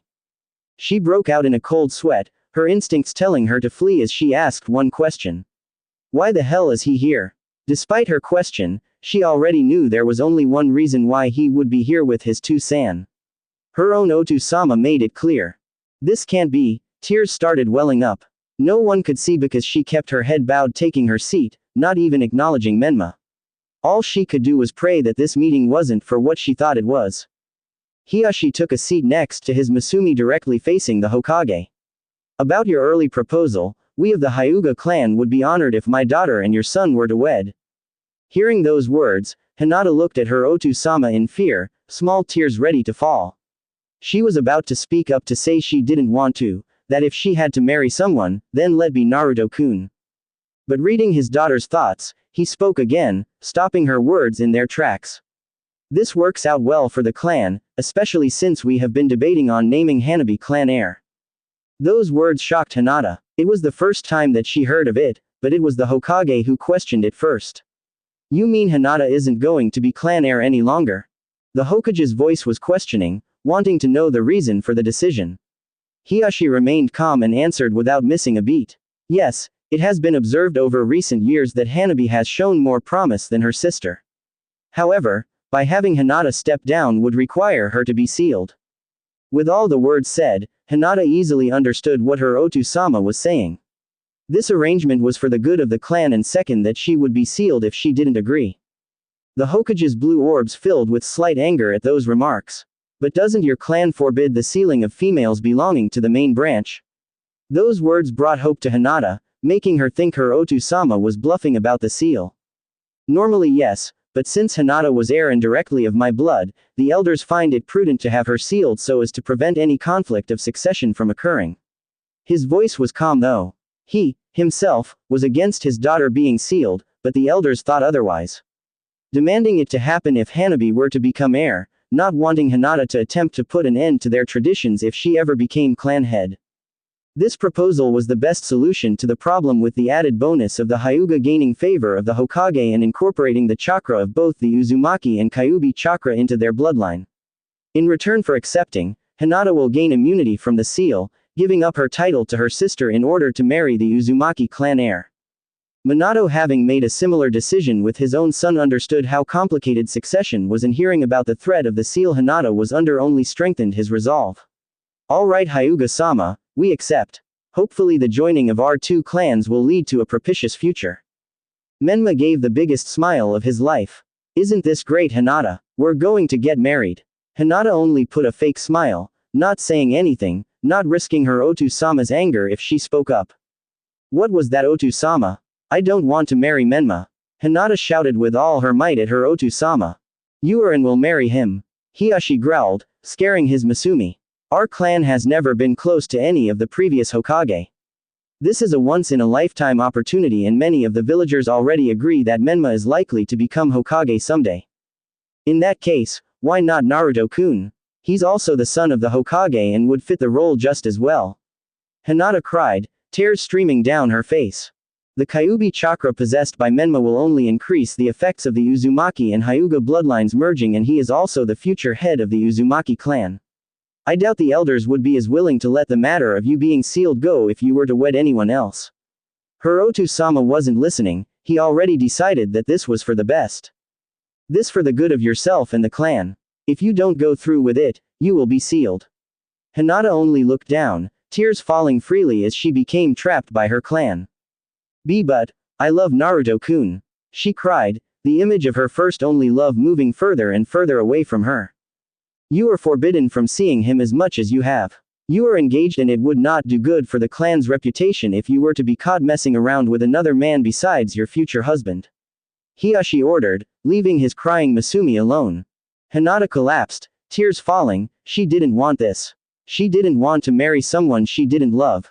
Hinata fled the compound in tears, not caring where she was going, desperate to escape. Hey! Someone cried as she bumped into them. As Hinata fell, strong arms encased her, filling her with a sense of protection and warmth. Looking up, her teary eyes crossed with the blue orbs of her beloved, concern etched across his face. Hinata-chan, what's wrong? Naruto asked frantically, hugging his friend closer. Hinata only sniffled, griping Naruto's shirt tighter, burying her face into him, trying to make all the pain and sadness go away. Anger flared in Naruto's eyes as he held on to his Hinata tighter, pulling her closer to him, making it seem that the two were almost the same person. When I find the person who made my Hinata-hime cry, I'm going to. His enraged eyes flashed red for a second before returning to normal. A gentle look swapped out the rage as he stared down at his beloved. Now was not the time to go on the rampage and kick someone's ass. No, that came later. At the moment, his light needed him. He would chase away her sadness and worries just like she did for him so many times before. Bringing his hand up, he began to soothingly stroke her hair and then going all the way down the side of her back. Hinata shivered slightly at the attention, burning up as she felt the all too familiar feeling of the love she had for the boy in front of her. Minutes went by, but to the boy and girl who were embracing, it felt so much longer. Finally, Hinata looked up at the blue orbs she fell in love with so many years ago. Naruto-kun, she whispered, puffy red eyes full of fear and seeking comfort. Don't worry, Hinata-hime, whatever's wrong, I'll fix it and then beat up the one responsible. Naruto assured, his azure eyes sparkling with affection and resolve to protect his hime. She couldn't spit it out. Her mouth went dry, no sound coming out. She tired looking away, but Naruto's hand came up, turning her back to him for before it rested on her cheek, supporting her head up and offering comfort. I'm being forced to marry. She cried, her head instantly taking its place back on Naruto's chest as she cried more. Naruto froze as the words processed. He unconsciously griped Hinata harder, hurting her a bit, but she didn't care. She needed him. Fear rose up in Naruto. His heart felt like it was going break in two, his own heart and breath started racing as a cold sweat started. Hinata-chan's getting married. No, no, no. She can't get married, she just can't. Even as he said it though, he couldn't come up with a reason why it hurt him so much. It was only when his shocked face looked at his pained friend that he realized why. The ache he felt as she saw her cry. The memory of her smile bringing him so much warmth and comfort. She can't because I. Lifting up Hinata's head, his eyes shone in anger, determination and most importantly love. I won't let you get married. I'll stop it, no matter what, I'll stop it. He shouted, his words bringing so much happiness to the young girl, but she couldn't let herself bring her hopes up. You can't, Naruto-kun, Hinata whispered, more tears falling. She wanted his words to be true. She didn't want to marry anyone but her Naruto-kun, but she knew this was one battle Naruto wouldn't able to win. But I will. You don't want it and there's no way I'm going to lose you. He shouted, and with every word Hinata felt her hope growing, wanting him to do it. To save her like the prince she always saw him as. But you can't. It was barely a whisper, but Naruto clearly heard it. And why not? He shouted, his own anger being loudly heard. Hinata struggled free, shouting with all her strength the words that tore Naruto apart. Because the one I'm marrying is Menma. The ones responsible are your family. I can't ask you to fight them. Every word felt like a betrayal to Naruto. The ones taking his Hime away were his own flesh and blood. He would have to choose between his own family or his beloved Hinata-chan. Looking down at the sobbing mess of the girl that's been his light for so many years, there was no contest.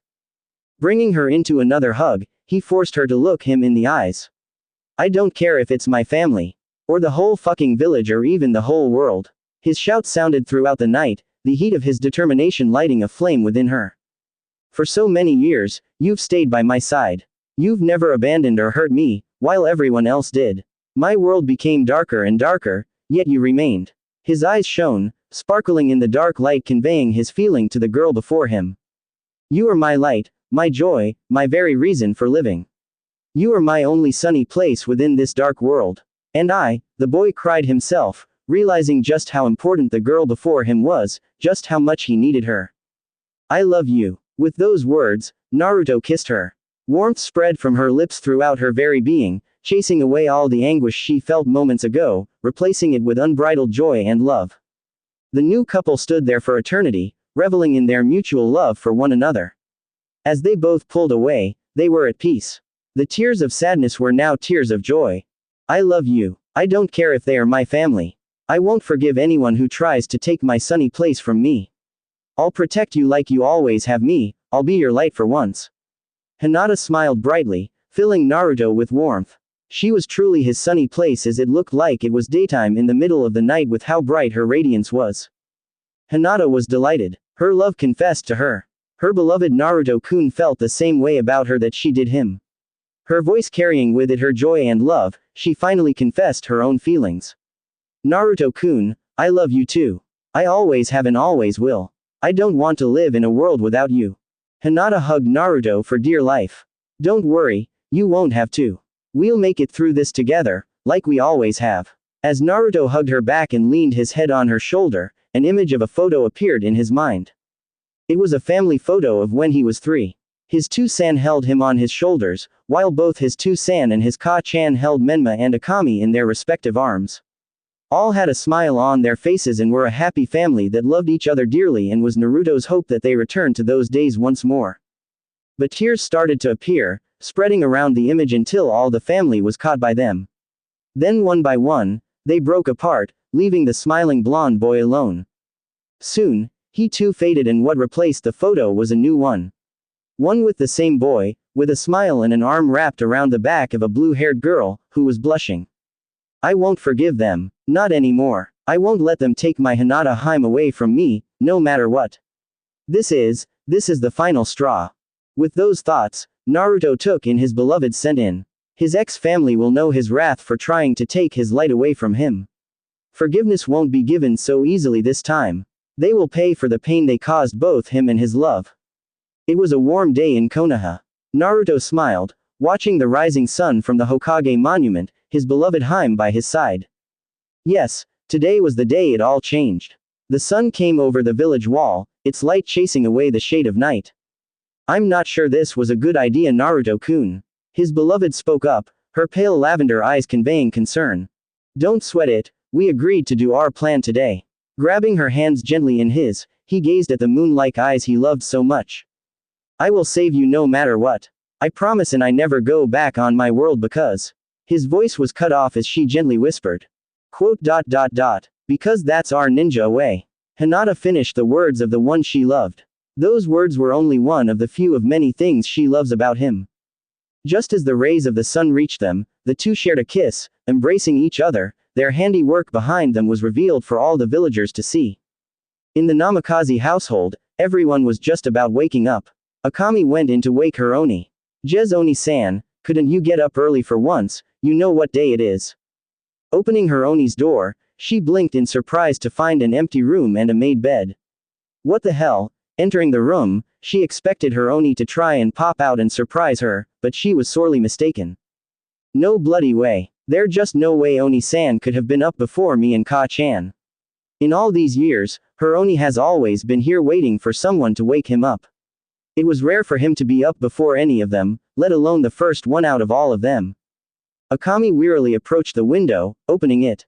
I need some air. Taking a deep breath, recovering from the shock of her missing Oni and miraculous made bed for once, she opened her eyes. She blinked once more, her jaw dropping at what she spotted at the Hokage monument. Oh my, Oni-chan, come on, breakfast is ready. Her Ototo called, seeing her in their empty Oni's room. He entered. Hey, what you looking at? He asked, pushing her aside to see whatever had his Oni-chan's interest. His eyes flashed red at the sight he saw. His hands griped into the wood of the window sill, leaving marks, before sprinting down the stairs. Hitomi was waking up herself, clearly seeing her daughters and her boyfriend's work from her garden. A small smile showed up as she took a sip of tea. I'm happy for you too. But the smile quickly faded as she remembered her husband. Flashback 2 years prior. Hiyashi, what do you think you're doing? Hitomi shouted at her husband, who only looked at her in confusion. Hitomi-chan, I don't understand what's wrong. The clan head showed his softer side to his loving wife. Hitomi went an unlikely red at her husband's response. You're what's wrong. You know how Hinata-chan feels about Naruto, yet you're forcing them apart. Hiyashi sighed. He was expecting his wife to come to him about this, but it didn't stop him from dreading it. Hitomi, it's for the best, Hinata. It's not for the best. Hinata is happy with Naruto and you're taking that away from her. His wife cut him off, only thinking about her daughter's happiness. Hinata is marrying the son of Hokage. Her future is all but secure and the clan elders won't be able to touch her.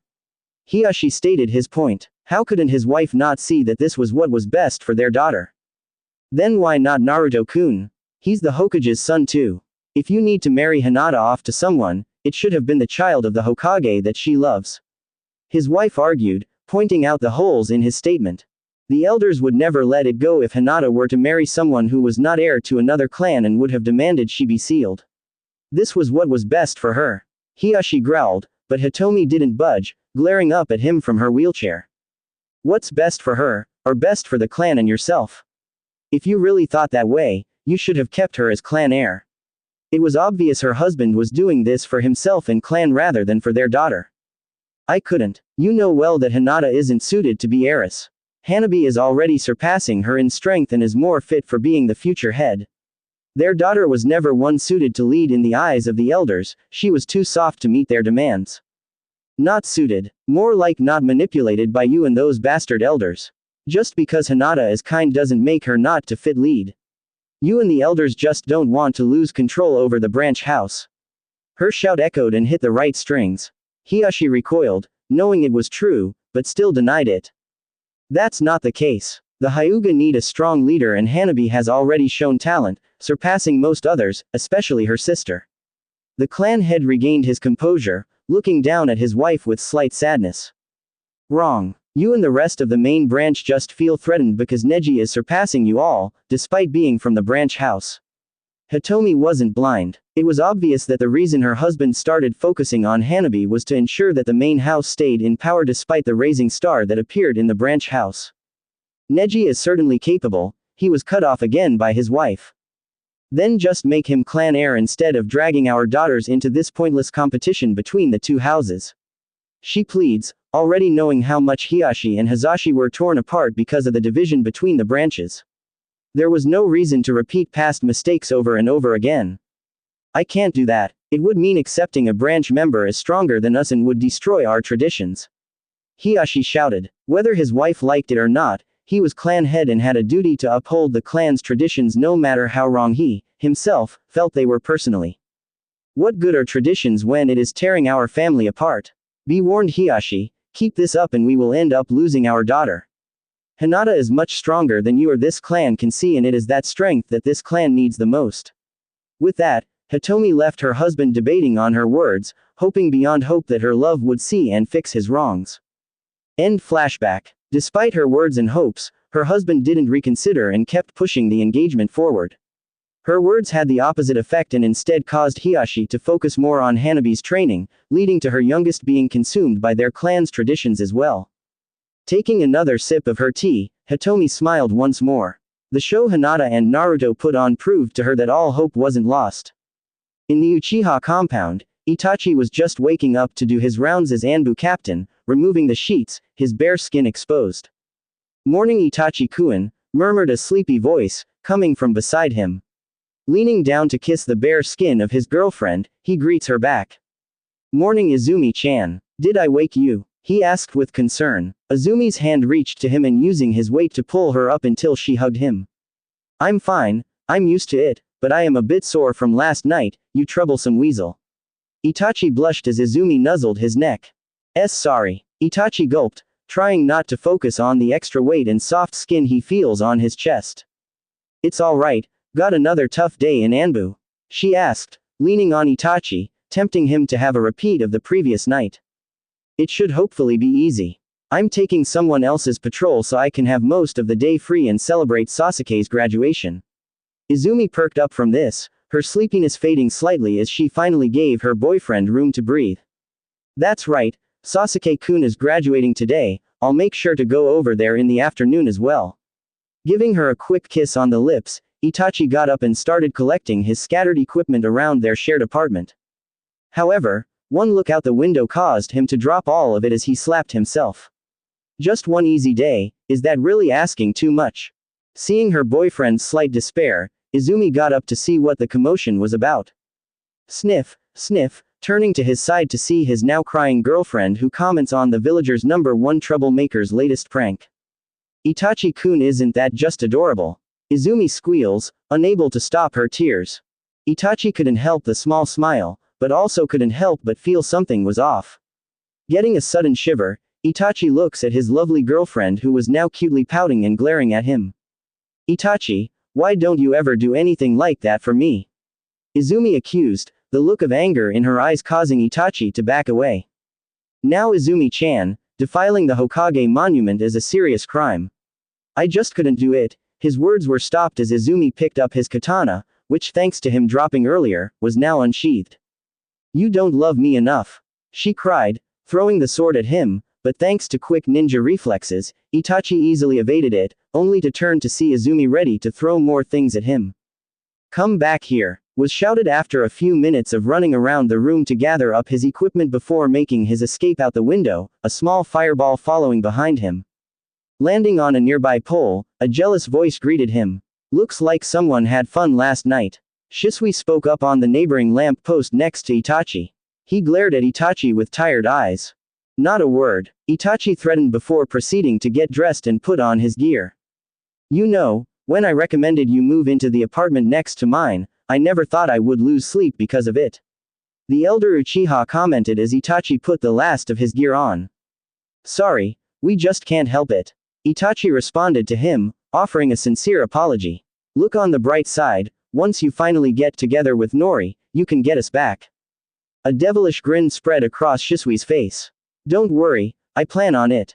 But looks like you got it tough this morning," he told him, looking at his friend's haggard appearance. "Yeah, thanks to Naruto. She got angry that I've never done anything like that for her." Itachi blew his hair back into place, finally gaining his usual neat appearance.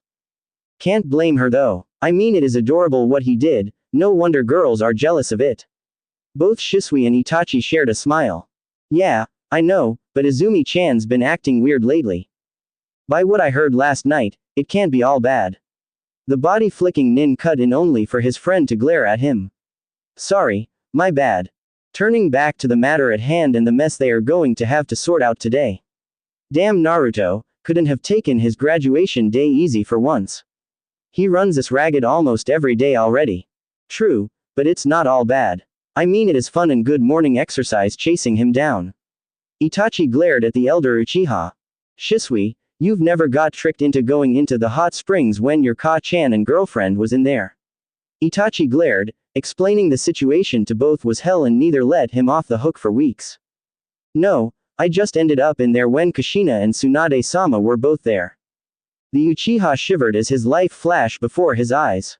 I swear I shunshined out of there in top speed, but when I came out the other side, I had several broken ribs and was coughing up blood before I even knew what happened. She's a monster. The Uchiha's eyes showed something most veteran ninja never show, true fear. He was the second fastest ninja in the village, and even then, the slug Sanin was able to get him mid-teleportation, which should have been impossible. Both Uchiha looked down in anguish. That's it. Itachi activated his Sharingan, spotting Naruto and Hinata making out on the Hokage monument, infuriating him further. No more playing around, the boy's going to pay for all he put us through over the years. Shisui joined him, glaring at the blonde boy in the distance as he agreed. I hate to say it, but I really think this will be a last chance with him graduating. We can't let him win, this time, let's go all out. With those words, they disappeared after their prey to finish the little contest of cat and mouse they played over the years. On top the Hokage monument was written in big words made of wood and painted purple that said, Naruto Uzumaki is dating Hinata Hyuga, the most beautiful girl in the world.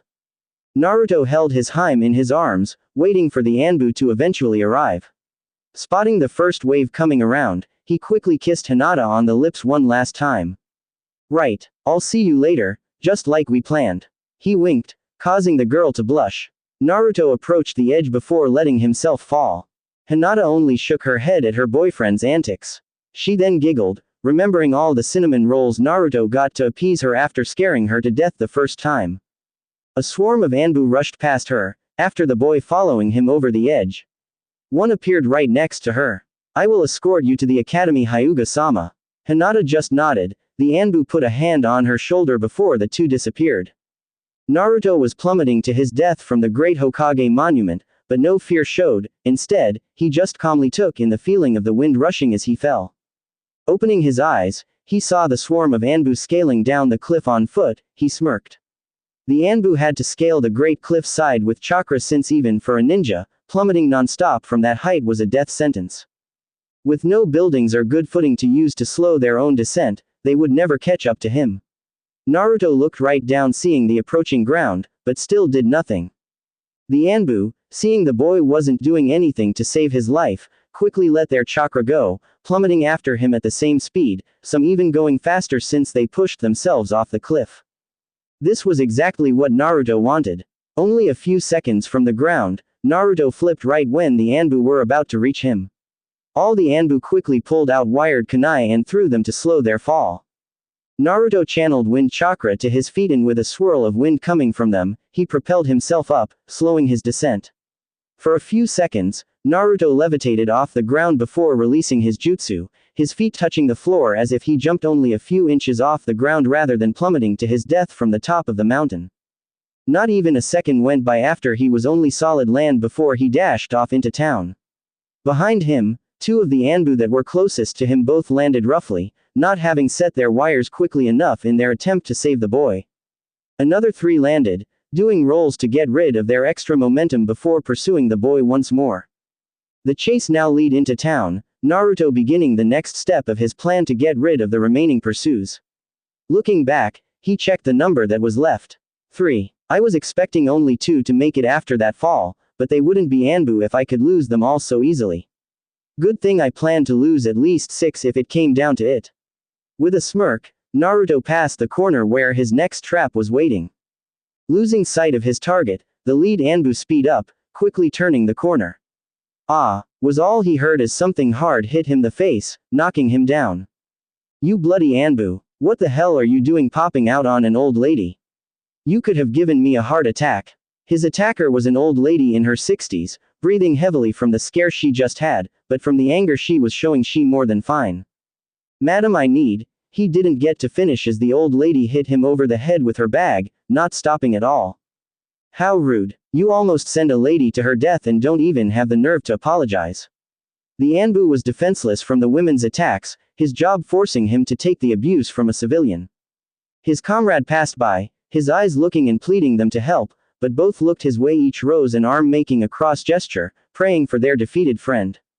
His friend only screamed as he was left at the mercy of the old woman. His comrades would help, but when chasing the trouble-making blonde, it was every man for themselves. The next one got lost as Naruto slipped under a passing fruit cart, causing the second Anbu to crash, ending up with his head inside a melon. Naruto looked at his last pursuer. You're going to regret being the last one, sorry buddy. A wooden fence in front of him, Naruto jumped over it and the Anbu followed. Steam clouded his vision, but catching the sight of blonde hair, the Anbu grabbed the figure hidden by steam. His arms wrapped around his him, only to meet the softest sensation he's ever known. Squeezing the soft objects twice, he knew there was only one thing that could cause this sensation. Looking up at his obvious too tall a target, only now he was seeing the blonde hair that he thought was the boy's actually went all the way down the person's back. The head attached to it turned, showing a beautiful face with hazel brown eyes and a purple diamond on. Oh shit, was the Anbu's final thought as a punch with overwhelming destructive force sent him flying, destroying the wooden wall. He just jumped over and into the surrounding wood. You bloody pervert, how dare you touch me? I'm going to kill you. When the smoke from the crash site cleared, not only did she see the knocked out Anbu with a bloody cracked mask, but also a man wearing a red and green kimono laying under the Anbu. Jiraiya, she screamed before the sound of bones breaking followed by the screams of two unfortunate men filled the area. In a non-destroyed part of the wall pattern seemed to fall down, showing a snickering blonde. Servers, you right perverts, he snickered, before quietly making his escape from the enraged woman. Naruto was heading to the academy by rooftop, unknown to him however, crimson red eyes watched from above. The figure on one of the many lamp posts that cover the village reached into his shuriken pouch. 3 in each hand, throwing them at the unsuspecting boy. Naruto's ears suddenly picked up the sound of splitting air, quickly jumping to the side, he narrowly avoided a set of 6 shuriken. Where did they come from? Naruto looked at the direction they came from, but right when his attention was diverted to the steel weapons, they changed direction right after him. Quickly noticing the change, Naruto did a back flip, once again narrowly missing the shuriken. As the shuriken passed, he noticed wires attached to each. Shit. Shuriken curved once more, but instead of going after Naruto, they collided with each other. The force sent them all different directions, causing the wires to tangle around the boy. With one final pull from the controller, all the wires tightened around Naruto, bringing him to a stop. His prey caught the figure jumped down from his vantage point. Itachi, I should have known. Naruto said, glaring at the approaching Uchiha. You really did it now, defiling the Hokage monument. What were you thinking? Naruto just rolled his eyes. What? I was just announcing how lucky I was to have such an amazing girlfriend to the whole village. Itachi's crimson glare bore into the troublemaker. Be that as it may, you're caught now and won't be getting away. Naruto just glared back, challenging the claim, before smiling. Looks like Izumi gave you a lot of trouble this morning. Itachi blushed, trying and failing to hide it as he glared at the blonde. His rush changing didn't allow him time to fully make himself presentable. Naruto closed his eyes, taking a deep breath. Itachi saw chakra gathering around him, swelling. A torrent of wind blew from the boy, blasting the wires back, allowing him to escape. That's wind chakra. When did he learn advanced nature transformation like that? Itachi then watched the boy rush into the village alleys, declaring, Did you really think that would hold me? So long, loser. Itachi smiled as the boy left. The chase was becoming more fun. Looks like we weren't the only one holding back, but I expected you to escape the wires. Not even seconds passed after the blonde boy entered the alley did a blast of fire come from all entrances. With that, Itachi disappeared in a shunshin. When Naruto entered the alley, Shisui's Sharingan eyes caught the familiar sight of Naruto's chakra. Smirking that everything was going exactly as planned, he made several hand signs. He took a deep breath. Fire style. Fireball Jutsu. Exhaling, a ball of fire filled the alley, bursting forth right at the runaway fugitive. Fire released, Shisui looked into the air waiting for Itachi to knock the boy to him. By flooding the alley, Naruto would have no choice to go up to escape in time. Itachi would knock him over to Shisui. When that happened, he would then trap him in a genjutsu. It was perfect. Itachi appeared above the alley, watching the sea of flames below him for signs of the blonde boy making his escape from the burning sea. Something's not right, Naruto should have escaped by now. While he watched the skies, Shisui's Sharingan caught something out of the corner of his vision. Looking back at the ally, he sees Naruto bursting through the wall of flame, fist back ready to punch his lights out. Impossible. Even if the flames were diffused to not injure him too badly, he shouldn't have been able to just walk through them. As he had the thought, Naruto's cocked back fist slammed into him, knocking down. But thanks to the Sharingan, a poof of smoke replaced the falling Shisui, a log appeared in his place. Ignoring it, Naruto ran into the next alleyway across the street. Shit. Crazy fool, Shisui disappeared. From the skies, Itachi thought the same as he noticed Naruto running into another alley, disappearing like Shisui. He followed. Idiots. Like fire would work on me. Naruto looked down though to see his orange hoodie was slain, having been burned in several places. Sadly, thy hoodie did not make it, shall it rest in peace after his years of service to the destruction-prone blonde boy. Iris said, causing Naruto to glare. I resent that, he shouted, giving a quick prayer for his hoodie before continuing. You should have worn the new ninja clothes Hinata and I prepared for you. Iris spoke up. They wouldn't have burned up. How the hell was I supposed to know they would use bloody fire against me? Naruto yelled, sweat falling down his brow. Sure, he could have just eaten it, but he was saving that surprise for much later. Iris didn't get a chance to respond as the two Uchiha appeared at both the front and back, cornering him once more. Damn guys, aren't you a bit too serious today? Naruto whined, a little pissed at having his favorite hoodie destroyed again. Both Uchiha just gave him the crimson glare of doom their clan was famous for. You've had enough mercy from us, come quietly and you won't get hurt. Shisui smirked from the front. Oh really, you haven't captured me in all these years. I don't intend that to change now. At Naruto's taunt, all three began to move, Shisui from the front, Itachi from the back. Naruto pulled out a small red sphere from his pouch, white markings adoring its surface. Throwing the sphere in the air, Itachi and Shisui didn't stop, instead their Sharingan deactivated the instant they saw the ball and their arms came up to shield their eyes. They learned their lesson long ago, but sadly it looks like Naruto didn't, or so it seemed. The white markings on the sphere glowed before exploding in a cloud of red smoke. Aw fuck, Shisui shouted as his lungs and eyes burned from the smoke. What is this? Itachi coughing, was the one who answered. Cough, pepper spray, his eyes teary and lungs on fire, he could barely speak. The cloud blocking sight of their target, they didn't see the veil of wind that kept the cloud of red smoke away from Naruto. Focusing wind chakra to his feet, Naruto leapt into the air, shooting right out the cloud, leaving a hole that was quickly filled. They really should have known better than to underestimate and believe Naruto would try the same thing twice. Itachi and Shisui quickly exited the alley, the enclosed space made it perfect for gas attacks, the wind taking much longer to disperse the cloud. Their eyes red, they looked back at the cloud noticing the absence of Naruto. Damn, he got away again. Shisui hit the wall in anger, coughing up more of the red smoke still trapped in his throat. Don't worry, we know where he's going and can cut him off. Both Uchiha quickly left for the academy, hoping to capture the boy. High in the skies of Konoha, Naruto laid down, the force of his jump carrying him hundreds of meters in the air. He took a deep breath, feeling the wind resulting his clothes and hair right before his momentum was going to wear off and force him to plummet to the ground by gravity's force, he whispered. Vernier. A green glow formed a sphere, causing him to hover there before falling slowly. Turning his sights to the academy, he slowly glided through the sky as if flying. As Naruto entered his classroom, all eyes turned to him in question at his latest prank. Hey, that's him. Why did he do it? I thought Menma was Hinata's fiancé. The most prominent question though, was that last one. It was no secret that the Hyuga and Namikaze heirs were betrothed. Most people wrote it off as a prank, knowing of the blonde boy's knack for causing trouble.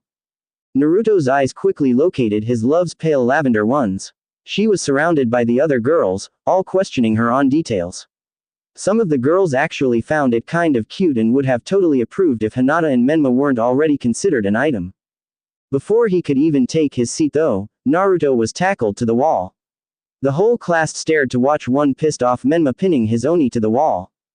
Naruto's blue eyes crossed with slitted crimson eyes ones as he stared into his Odoto's rage-filled eyes. What the hell was that? Menma growled, his features feral, showing the Kyuubi's chakra affecting him. Naruto just smirked, as if it was the most obvious thing in the world. What? Didn't you read the sign? Hinata Haim and I are a couple.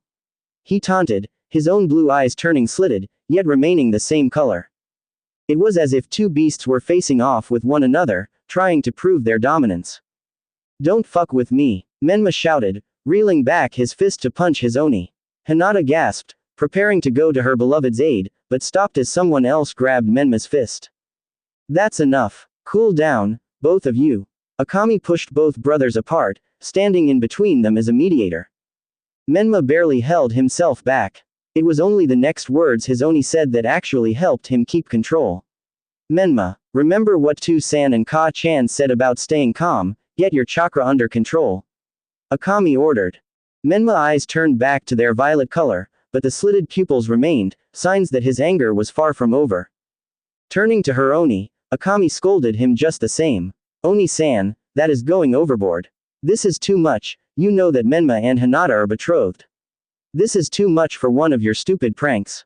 Akami was angry at her Oni's insensitive act when he knew full well the siblings' relationship with the young Hyuga. It wasn't a prank, I meant every word of what that sign said.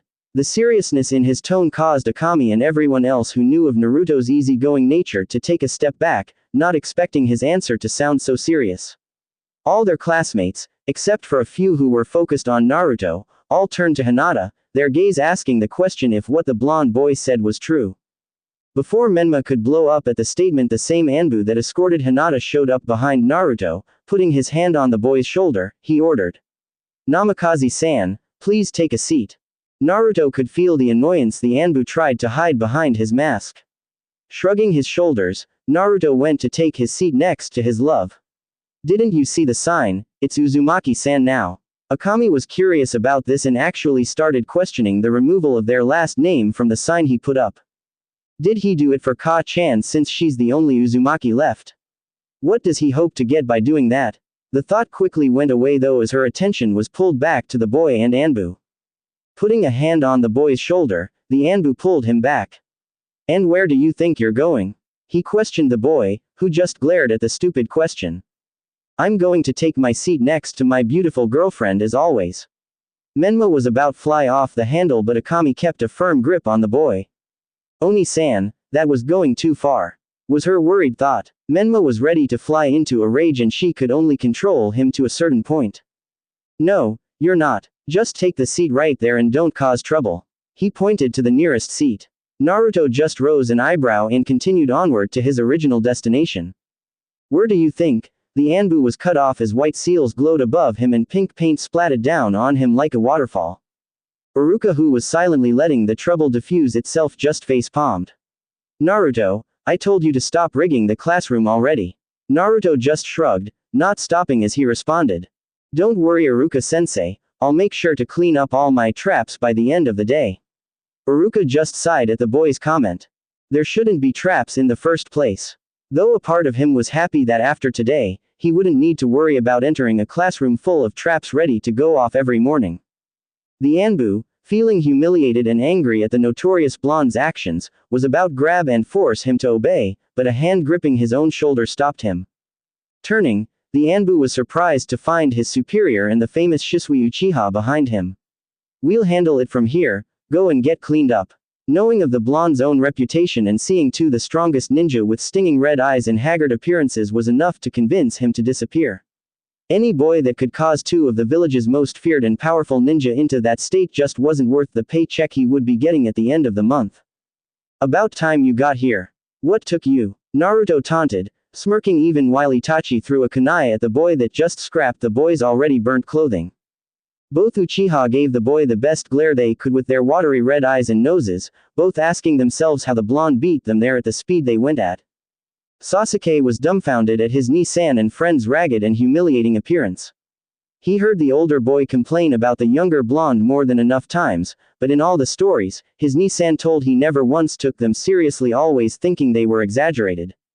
But seeing his role model and Shisui look like they went through hell caused the young Uchiha glare at the blonde. Not believing that two of his clan's strongest couldn't handle the little brat. The eldest Namikaze was a far cry from his younger siblings. He wasn't bad and was still in the upper echelon of the class, but compared to the red-haired siblings who matched the Uchiha as top of the class, the blonde just wasn't noteworthy until today. As soon as Naruto took his seat, much to the ire of his Odoto, Hinata started fussing over his ruined clothes. "Don't worry, just the damn Uchiha's fire techniques." Naruto smiled and Hinata calmed down, knowing of the boy's immunity to fire. "Alright class, first up for your graduation test will be a written assignment, followed by target practice and a ninjutsu test. All of these will determine whether you become a ninja or not today."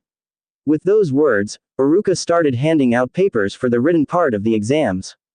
"You may begin." With those words, all students took a pen and started filling in the answers. After the hour for the writing test was over, it was over to the target practice field.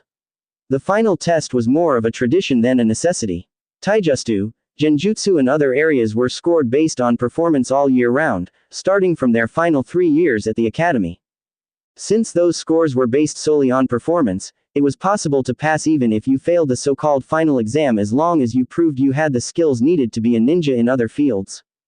Naruto wasn't worried. His written scores weren't the best, but thanks to Hinata, he would easily pass. Besides Genjutsu, all his other fields would easily put him in the higher ranks in the graduation year, and the last 2 tests were easy passes for him too. Iruka started calling all students up one at a time. Naruto didn't pay attention to anyone else besides his Imouto and Hinata. Akami easily hit all targets, throwing the 10 kunai simultaneously, scoring a 10 out of 10 mark easily, earning the highest grade in the class right off the bat. Hinata Hyuga. Hinata went up to target range with silver kunai. She hit all 10 of the target dead on, throwing her kunai one at a time. "Nice Hinata-chan. Way to go Hinata Haim." Both Menma and Naruto cheered before glaring at one another. When Hinata came back to Naruto's side, he hugged the blushing girl, causing her to overheat as his Odoto watched. Menma Uzumaki Namikaze was the only other person Naruto bothered to watch. Menma smirked at Naruto. "Watch this Hinata-chan, this one's for you." Naruto fists clenched, but he remained calm. Menma pulled all 10 kunai between his fingers and threw them all at the same time like his Oni did. 9 targets hit the dead center, but the final one missed the bullseye by a few inches.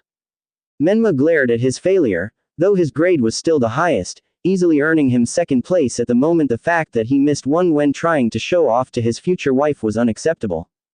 "Naruto Uzumaki Namikaze." Iruka called and Naruto didn't move.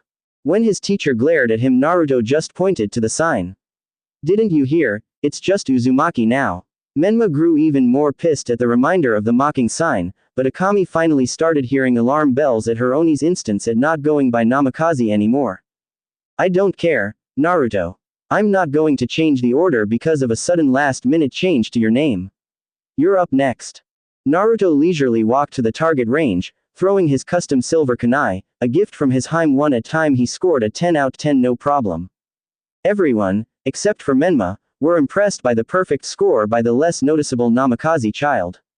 Akami was the most surprised, not realizing when her Oni became this good. When could Oni do that so easily? Though he didn't use any fancy tricks like his siblings, Naruto's scores easily put him in third place with Hinata. Going up to collect his special kunai, no one noticed that Naruto pulled out his blades, that they were all embedded in the target all the way to the hilt. Something not anyone else was able to do, only managing to get them to impale the target up to halfway up the blade. The secret was that as Naruto pulled the kunai out, a faint and sharp blue aura could still be seen from the chakra-conductive metal they were made of.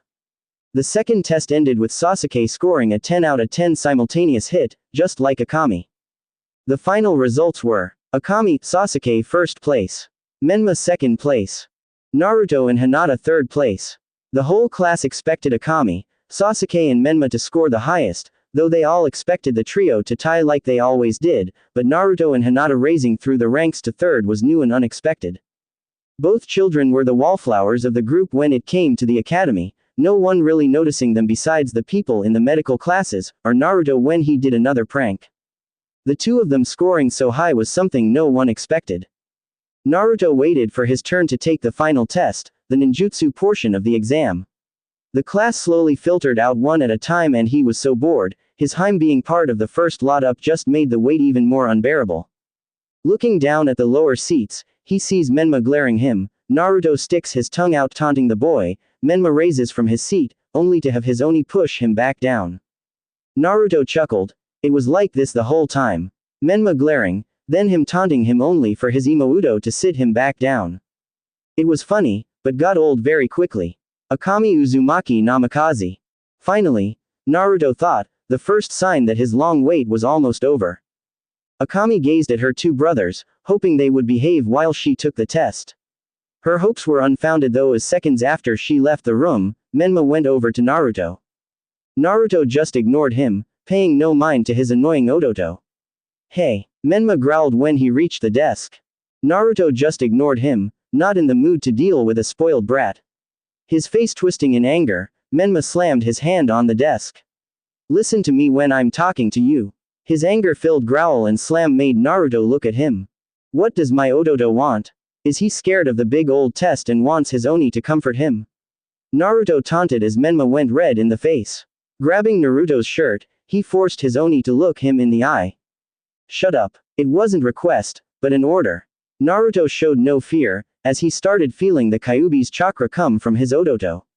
Or what? Your anger's wasted. Even you should have realized by now that Hinata-chan hasn't and never will have an interest in you.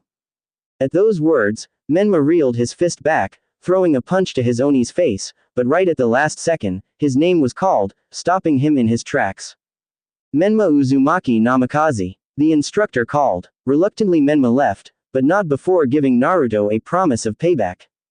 This isn't over. Naruto watched his Odoto leave, his smile quickly turned into a frown, remembering the shy little boy that used to cling to him all the time.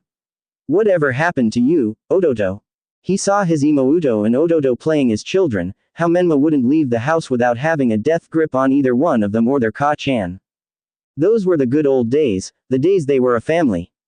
No, it's too late to think like that. They had plenty of chances to change things, to fix it, but they did nothing and ignored me. I have no family. Naruto Uzumaki Namikaze. Naruto glared at the instructor who dared call him by that name, his piercing silted eyes shook even the veteran ninja. Naruto rose up, walking slowly, his entire body screaming that he was in a bad mood.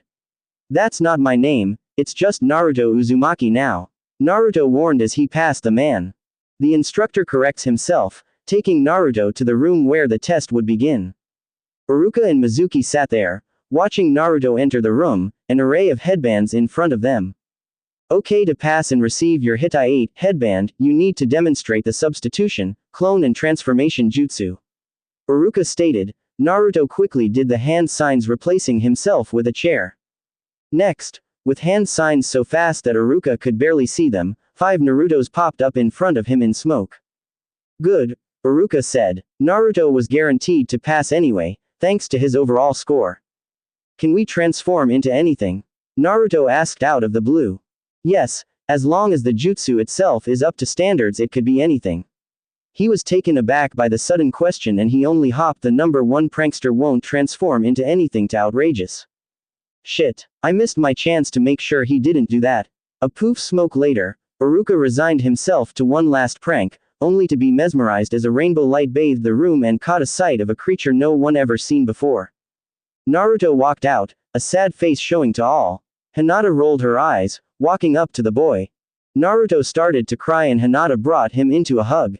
However, at the last second, she swiped something from behind his back with a smile, showing off his now pilfered headband. Ah, come on, how did you know? The activation of his girlfriend's Byakugan was all he needed to answer that question. Forgotten that I see all and watched the whole thing. Hinata leaned over, tying Naruto's headband for him. Cool, did you see Iruka and Mizuki's faces when I transformed? Priceless. Hinata smiled as well, having received a clear image of it herself. Before the two could make plans to celebrate, a hand appeared on both their shoulders as two Uchiha glared down at them. The next second they vanished, leaving Menma, who just reached where they were, standing and changing direction. He headed to the Hokage tower with a rage-filled face. It didn't take long for them to reach the tower. After all, it was right next to the academy and they were traveling by the fastest Uchiha there was. Itachi disappeared to inform the Hokage, and it wasn't long after they were called into his room. Naruto's blue eyes met the same shade of blue, his two sans eyes, filled with anger and disappointment. Naruto's fists clenched. What right did this man have to look at him in such a way? It was all his fault it got to this point in the first place. Itachi and Shisui were dismissed and the Hokage looked at his eldest son, silence filling the room. What were you thinking? His two sans voice finally broke the silence and Naruto rolled his eyes as the Hokage began one of his long-winded speeches. Defiling the Hokage monument, a testament to the Hokage's and village's strength, a national monument that every villager takes pride in. Wasn't any of that going through your head when you pulled this prank of yours? Minato shouted, his voice filled with annoyance and disappointment that his son would do something so stupid. If it was so important, then why wasn't it guarded? It's not like anyone tried to stop me. If anything, you should be thanking me. Imagine if it was an enemy and not a graduating academy student that did it. Minato had no reply for his son's response. It was strangely right and made him think what would have happened if it was an enemy attack and not a prank. He reminded himself to put guards stationed at the monument and expand patrols. It was bad to leave one of the village's most important landmarks, safety bunker and escape route unguarded like that. Despite his son's reasoning though, it didn't mean he was out of trouble, far from it. Even so, you are well aware of the importance of it and shouldn't have embarrassed the whole village like that. Oh please. Pulling Hinata to his side, who blushed into his chest, he continued. As if me declaring my love for my Hime is anything for the village to be embarrassed about it in the first place. Minato only became angrier at his son's easygoing response. It doesn't change the fact that what you did was wrong and humiliated both the Hyuga and our own clan. Hinata is Menma's fiancé. Do you have any idea what rumors are going to spread because of that goddamn sign? Naruto glared at his father, causing him to be taken aback by the anger and rage his eyes contained, all of it for him. She isn't his fiancé by choice. His shout rocked the room, his hold on Hinata increasing to the point that it was hurting her, but she persevered, knowing that he needed to let this out and release all the long overdue feelings he's been bottling up for years. Hinata-chan never had a choice in this and was just forced into it by you and her clan. Minato had no idea about that. Looking to the girl, he saw her holding a worried expression that made Minato think it was something else. So, Naruto likes her too. But we're not just going to break the engagement over a little jealously. Hinata never once spoke up, knowing her clan and Otu-sama would never let her get away with it. She was locked into the agreement with no escape, her silence giving Minato the wrong impression. Naruto, this is no excuse. You're just letting your jealousy over Menma making you try and tear them apart. You're a part of this family, act like it. To Minato, he assumed that Hinata, the quiet girl, was just dragged into this by her jealous friend who didn't want to give her up. Menma needs Hinata. He's already shown leaps and bounds in his training since they were engaged. We can't risk the fallback the prophecy spoke of. The way Menma acted since the deal was struck only strengthened their fears that Menma and Hinata were the child of prophecy and his light. Naruto and Hinata were shocked by his words, more so Hinata, who tried to comfort a very silenced Naruto, who had her in a death grip. His blue eyes turned to slits, striking fear into his two sans eyes as a dam finally burst after years of holding back a raging flood. Is that really what you think? The force of the shout alone hurt everyone's ears, but Naruto didn't stop. I've had enough. Under Uzumaki Clan Charter Article 8 Section 1, I hereby challenge Menma for the right to be the heir and for Hinata's hand in marriage. His words shook Minato to his core, gapping like a fish as his son basically declared war on his own Odoto. What? You can't? His words fell on deaf ears that long ago stopped hearing and believing the man's words.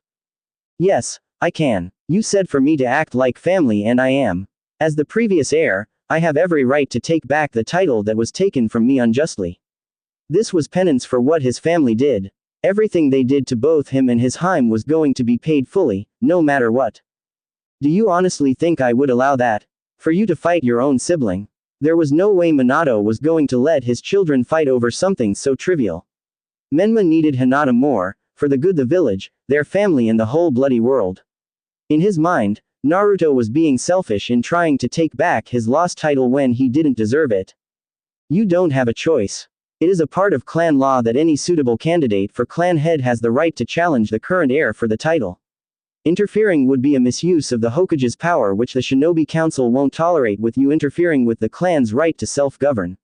It goes against the laws passed down since the founding of the village. He has him there. Even if he used his power and refused the challenge, Naruto had the backing of every other clan except the Hyuga, who would fight for the principle alone to protect their own right to self-govern their clans. The clan politics would never allow the Hokage to undermine the village's laws, even if the clan was his own, and would be seen as an abuse of power. Not to mention that it would damage his reputation if word got out about this. He could talk to Kushina about changing the law, but that takes time, and with Naruto's challenge already invoked, he would still involve the clans in it. Not to mention, his wife would be horrified if she caught wind of this. He had no choice. Taking a deep breath, he finally gave his son his answer. Fine, I accept. But do you honestly believe you can win against Menma? Naruto just smiled. Everything was going according to plan. You'll just have to see that for yourself firsthand. Fine. The stage will be the upcoming Chunin exams in 2 months. Naruto's brow raised in question, expecting to fight Menma face to face right away. How will that work? He questioned, not understanding what his the Hokage was trying to pull. Exactly as it is. If you beat Menma in the Chunin exams, you win and the title is yours. If you don't face each other, however, it will be whoever gets furthest into the competition. This was the best compromise. This way he could prevent them from fighting. All Menma had to do was win, which he was confident would happen. It was sad, but from what he knew of Naruto's skills, the boy wouldn't be ready for the exams in just 2 months and either not enter or fall out early and learn his lesson. However, the smirk of victory the boy gave was unsettling. It screamed that he had already won. They turned to leave without another word, but the Hokage's voice stopped him. You know this won't affect the contract with the... He didn't even get to finish before a smirking Naruto responded with a victorious tone. Don't worry. The contract states that Hinata will marry the clan heir, regardless of who it is. As the words entered his two-san's mind, the look of surprise on the man's widened eyes only made the win even sweeter. Once Naruto left the room, Minato took his seat, his hands coming to his face as grief over the situation hit him full force. My own family is fighting each other. I need to fix this somehow. But that was impossible. The fact that Naruto said that, meant he saw the contract and planned this all along. No, there was no doubt about it, his challenge wasn't on an emotional whim, but a planned-out tactic. Naruto must have been planning this for a while. He did it on the exact day that they became genin and were legally recognized as adults, which is a requirement for the challenge to go through. Not only that, but he knew that the betrothal contract would be affected, which even I forgot to check since I never considered anything could happen to disturb it.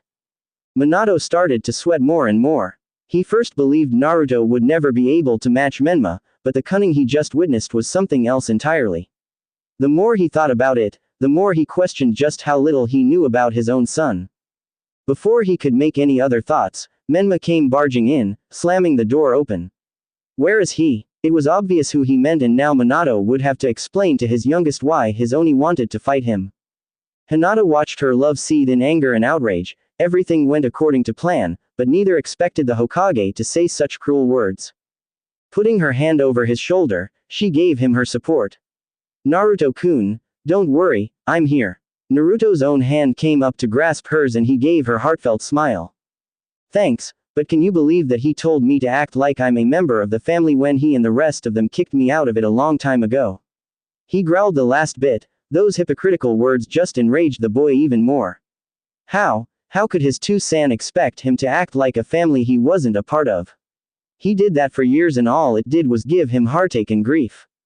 I know, and they will learn that when we show them just who Naruto Uzumaki is at the Chunin exams. Hinata gave Naruto a peck on the lips, only for him to pull her into a full-blown kiss. When they broke apart, Naruto leaned his head on her forehead. I love you, Haim. He whispered softly, staring into her lavender eyes. She was right. Everything will change with the Chunin exams and his family will realize their mistake. Both continued on to Naruto's home. No, to the place he had to stay for the last 12 years. At least everything went like planned. Just 2 more months and it will all be over. Hinata held Naruto's hand tightly, brightly smiling. Yes, in just 2 months and it would hopefully all be over. When Naruto entered the house, the first thing that greeted him was a shout of, "Naruto, what the hell were you thinking?" His Ka-chan screamed. "Great, I just got done with the Hokage and now this." He walked past her while she went on about what he did was wrong, paying no mind to the person he called Ka-chan in name only. "You know Menma and Hinata are engaged and the Hokage monument is super important. Where are you going?" Kushina shouts at her son who just ignored while going upstairs. "Naruto Uzumaki Namikaze, come back here, I'm not done talking to you." The screech echoes throughout the house, but still the blonde boy paid no heed, knowing all too well the familiar tune of her scolding and the pointlessness of it all. Right when Kushina was going to drag her son down and make him listen to her, she spotted the silent Hyuga behind her. "So sorry Hinata-chan. Sorry for my boy always dragging you into such trouble. I know he can be handful." A little surprised by her sudden change in attitude, Hinata just responded with what she really thought. No, Naruto-kun isn't a handful. I'm always happy to go along with him." It was true, Hinata would follow her Naruto-kun to the ends of the earth and back, doing so with a smile. Even the darkest days seemed like sunshine as long as she was with him. Giggling at the darling little Hyuga's response, she was thankful that she forgave and ignored all her troublesome son's faults. No need to be so modest. Naruto's always getting into some sort of trouble. I can barely keep up with him, he's just always been so rebellious unlike his siblings. Hinata went wide-eyed at this, glaring at the Ka-chan of her beloved. It would always be like this. His Ka-chan would act like a normal mother, only to say something that completely contradicts the Naruto she knows and loves. "Naruto-kun isn't like that," she shouts. She knows all too well that Naruto was better than his siblings. He never really acted out, no matter how much his parents neglected him. Besides the occasional prank for good fun and to kill boredom, Naruto never did anything bad. Her shouts land on deaf ears as Kushina just keeps belittling her Naruto-kun with a smile on her face. Now Hinata-chan, you don't need to cover him. Naruto's always causing problems. Just the other week he picked another fight and beat up some children for no good reason. Can you believe that he just misused his training? You would never catch Menma or Akami doing that. The Lavender Princess felt anger at how the woman in front of her ridiculed her beloved. But more than that, she was confused. She went everywhere with Naruto and didn't see him pick a fight with. "You're wrong." Her shout was full of outrage. Her anger boiling so much that even her Byakugan activated. "Naruto-kun never started that fight. Those kids did, they were picking on me and he defended me." There was only one fight she knew that fit into the timeframe and her memories of the event were far different from Kushina's. "They picked the fight first, but Naruto ignored them until they insulted me." She remembered well that the kids made fun of Naruto. That he wasn't really the Hokage's son, that he was just a random street rat, nothing special about him, unlike his siblings. But despite all their taunts, he did nothing. It was only after one of them made the mistake of calling Hinata a Byakugan monster and was whoring herself to Menma to get in the Hokage's good graces that Naruto lost it and beat them black and blue. Tears started falling down Hinata's face, her voice hoarse from shouting too much. "Naruto-kun has never started a fight for himself. He's always taken any abuse because he's that selfless and only ever defends others, but never himself." She knew that Kushina was bad. She knew that she neglected Naruto just as much as his two-san, but never believed that she was thinking of him as a problem child when her Naruto-kun was nothing of the sort. "Just how much do you really know about your son? Because the Naruto-kun I know is far different from the one you do." Kushina stood there, shell-shocked, not even noticing that Naruto passed her with a backpack, leaving with Hinata hand in hand. "What? But Naruto never said anything like that. He never offered any defense for himself." The thoughts ran through her head, bringing back one phrase Hinata said to the forefront of her mind. "He's that selfless and only ever defends others, but never himself." Her eyes widen as a horrifying thought takes root. Could that be the case? Could Naruto never have defended himself from her because he never needed to justify his actions to her? Did her own son not care about how she thought of him? Has she been ignoring his side of the story this whole time? No, that can't be true. I've only ever acted like a mother. always trying to make sure Naru-chan takes the right path and is disciplined properly.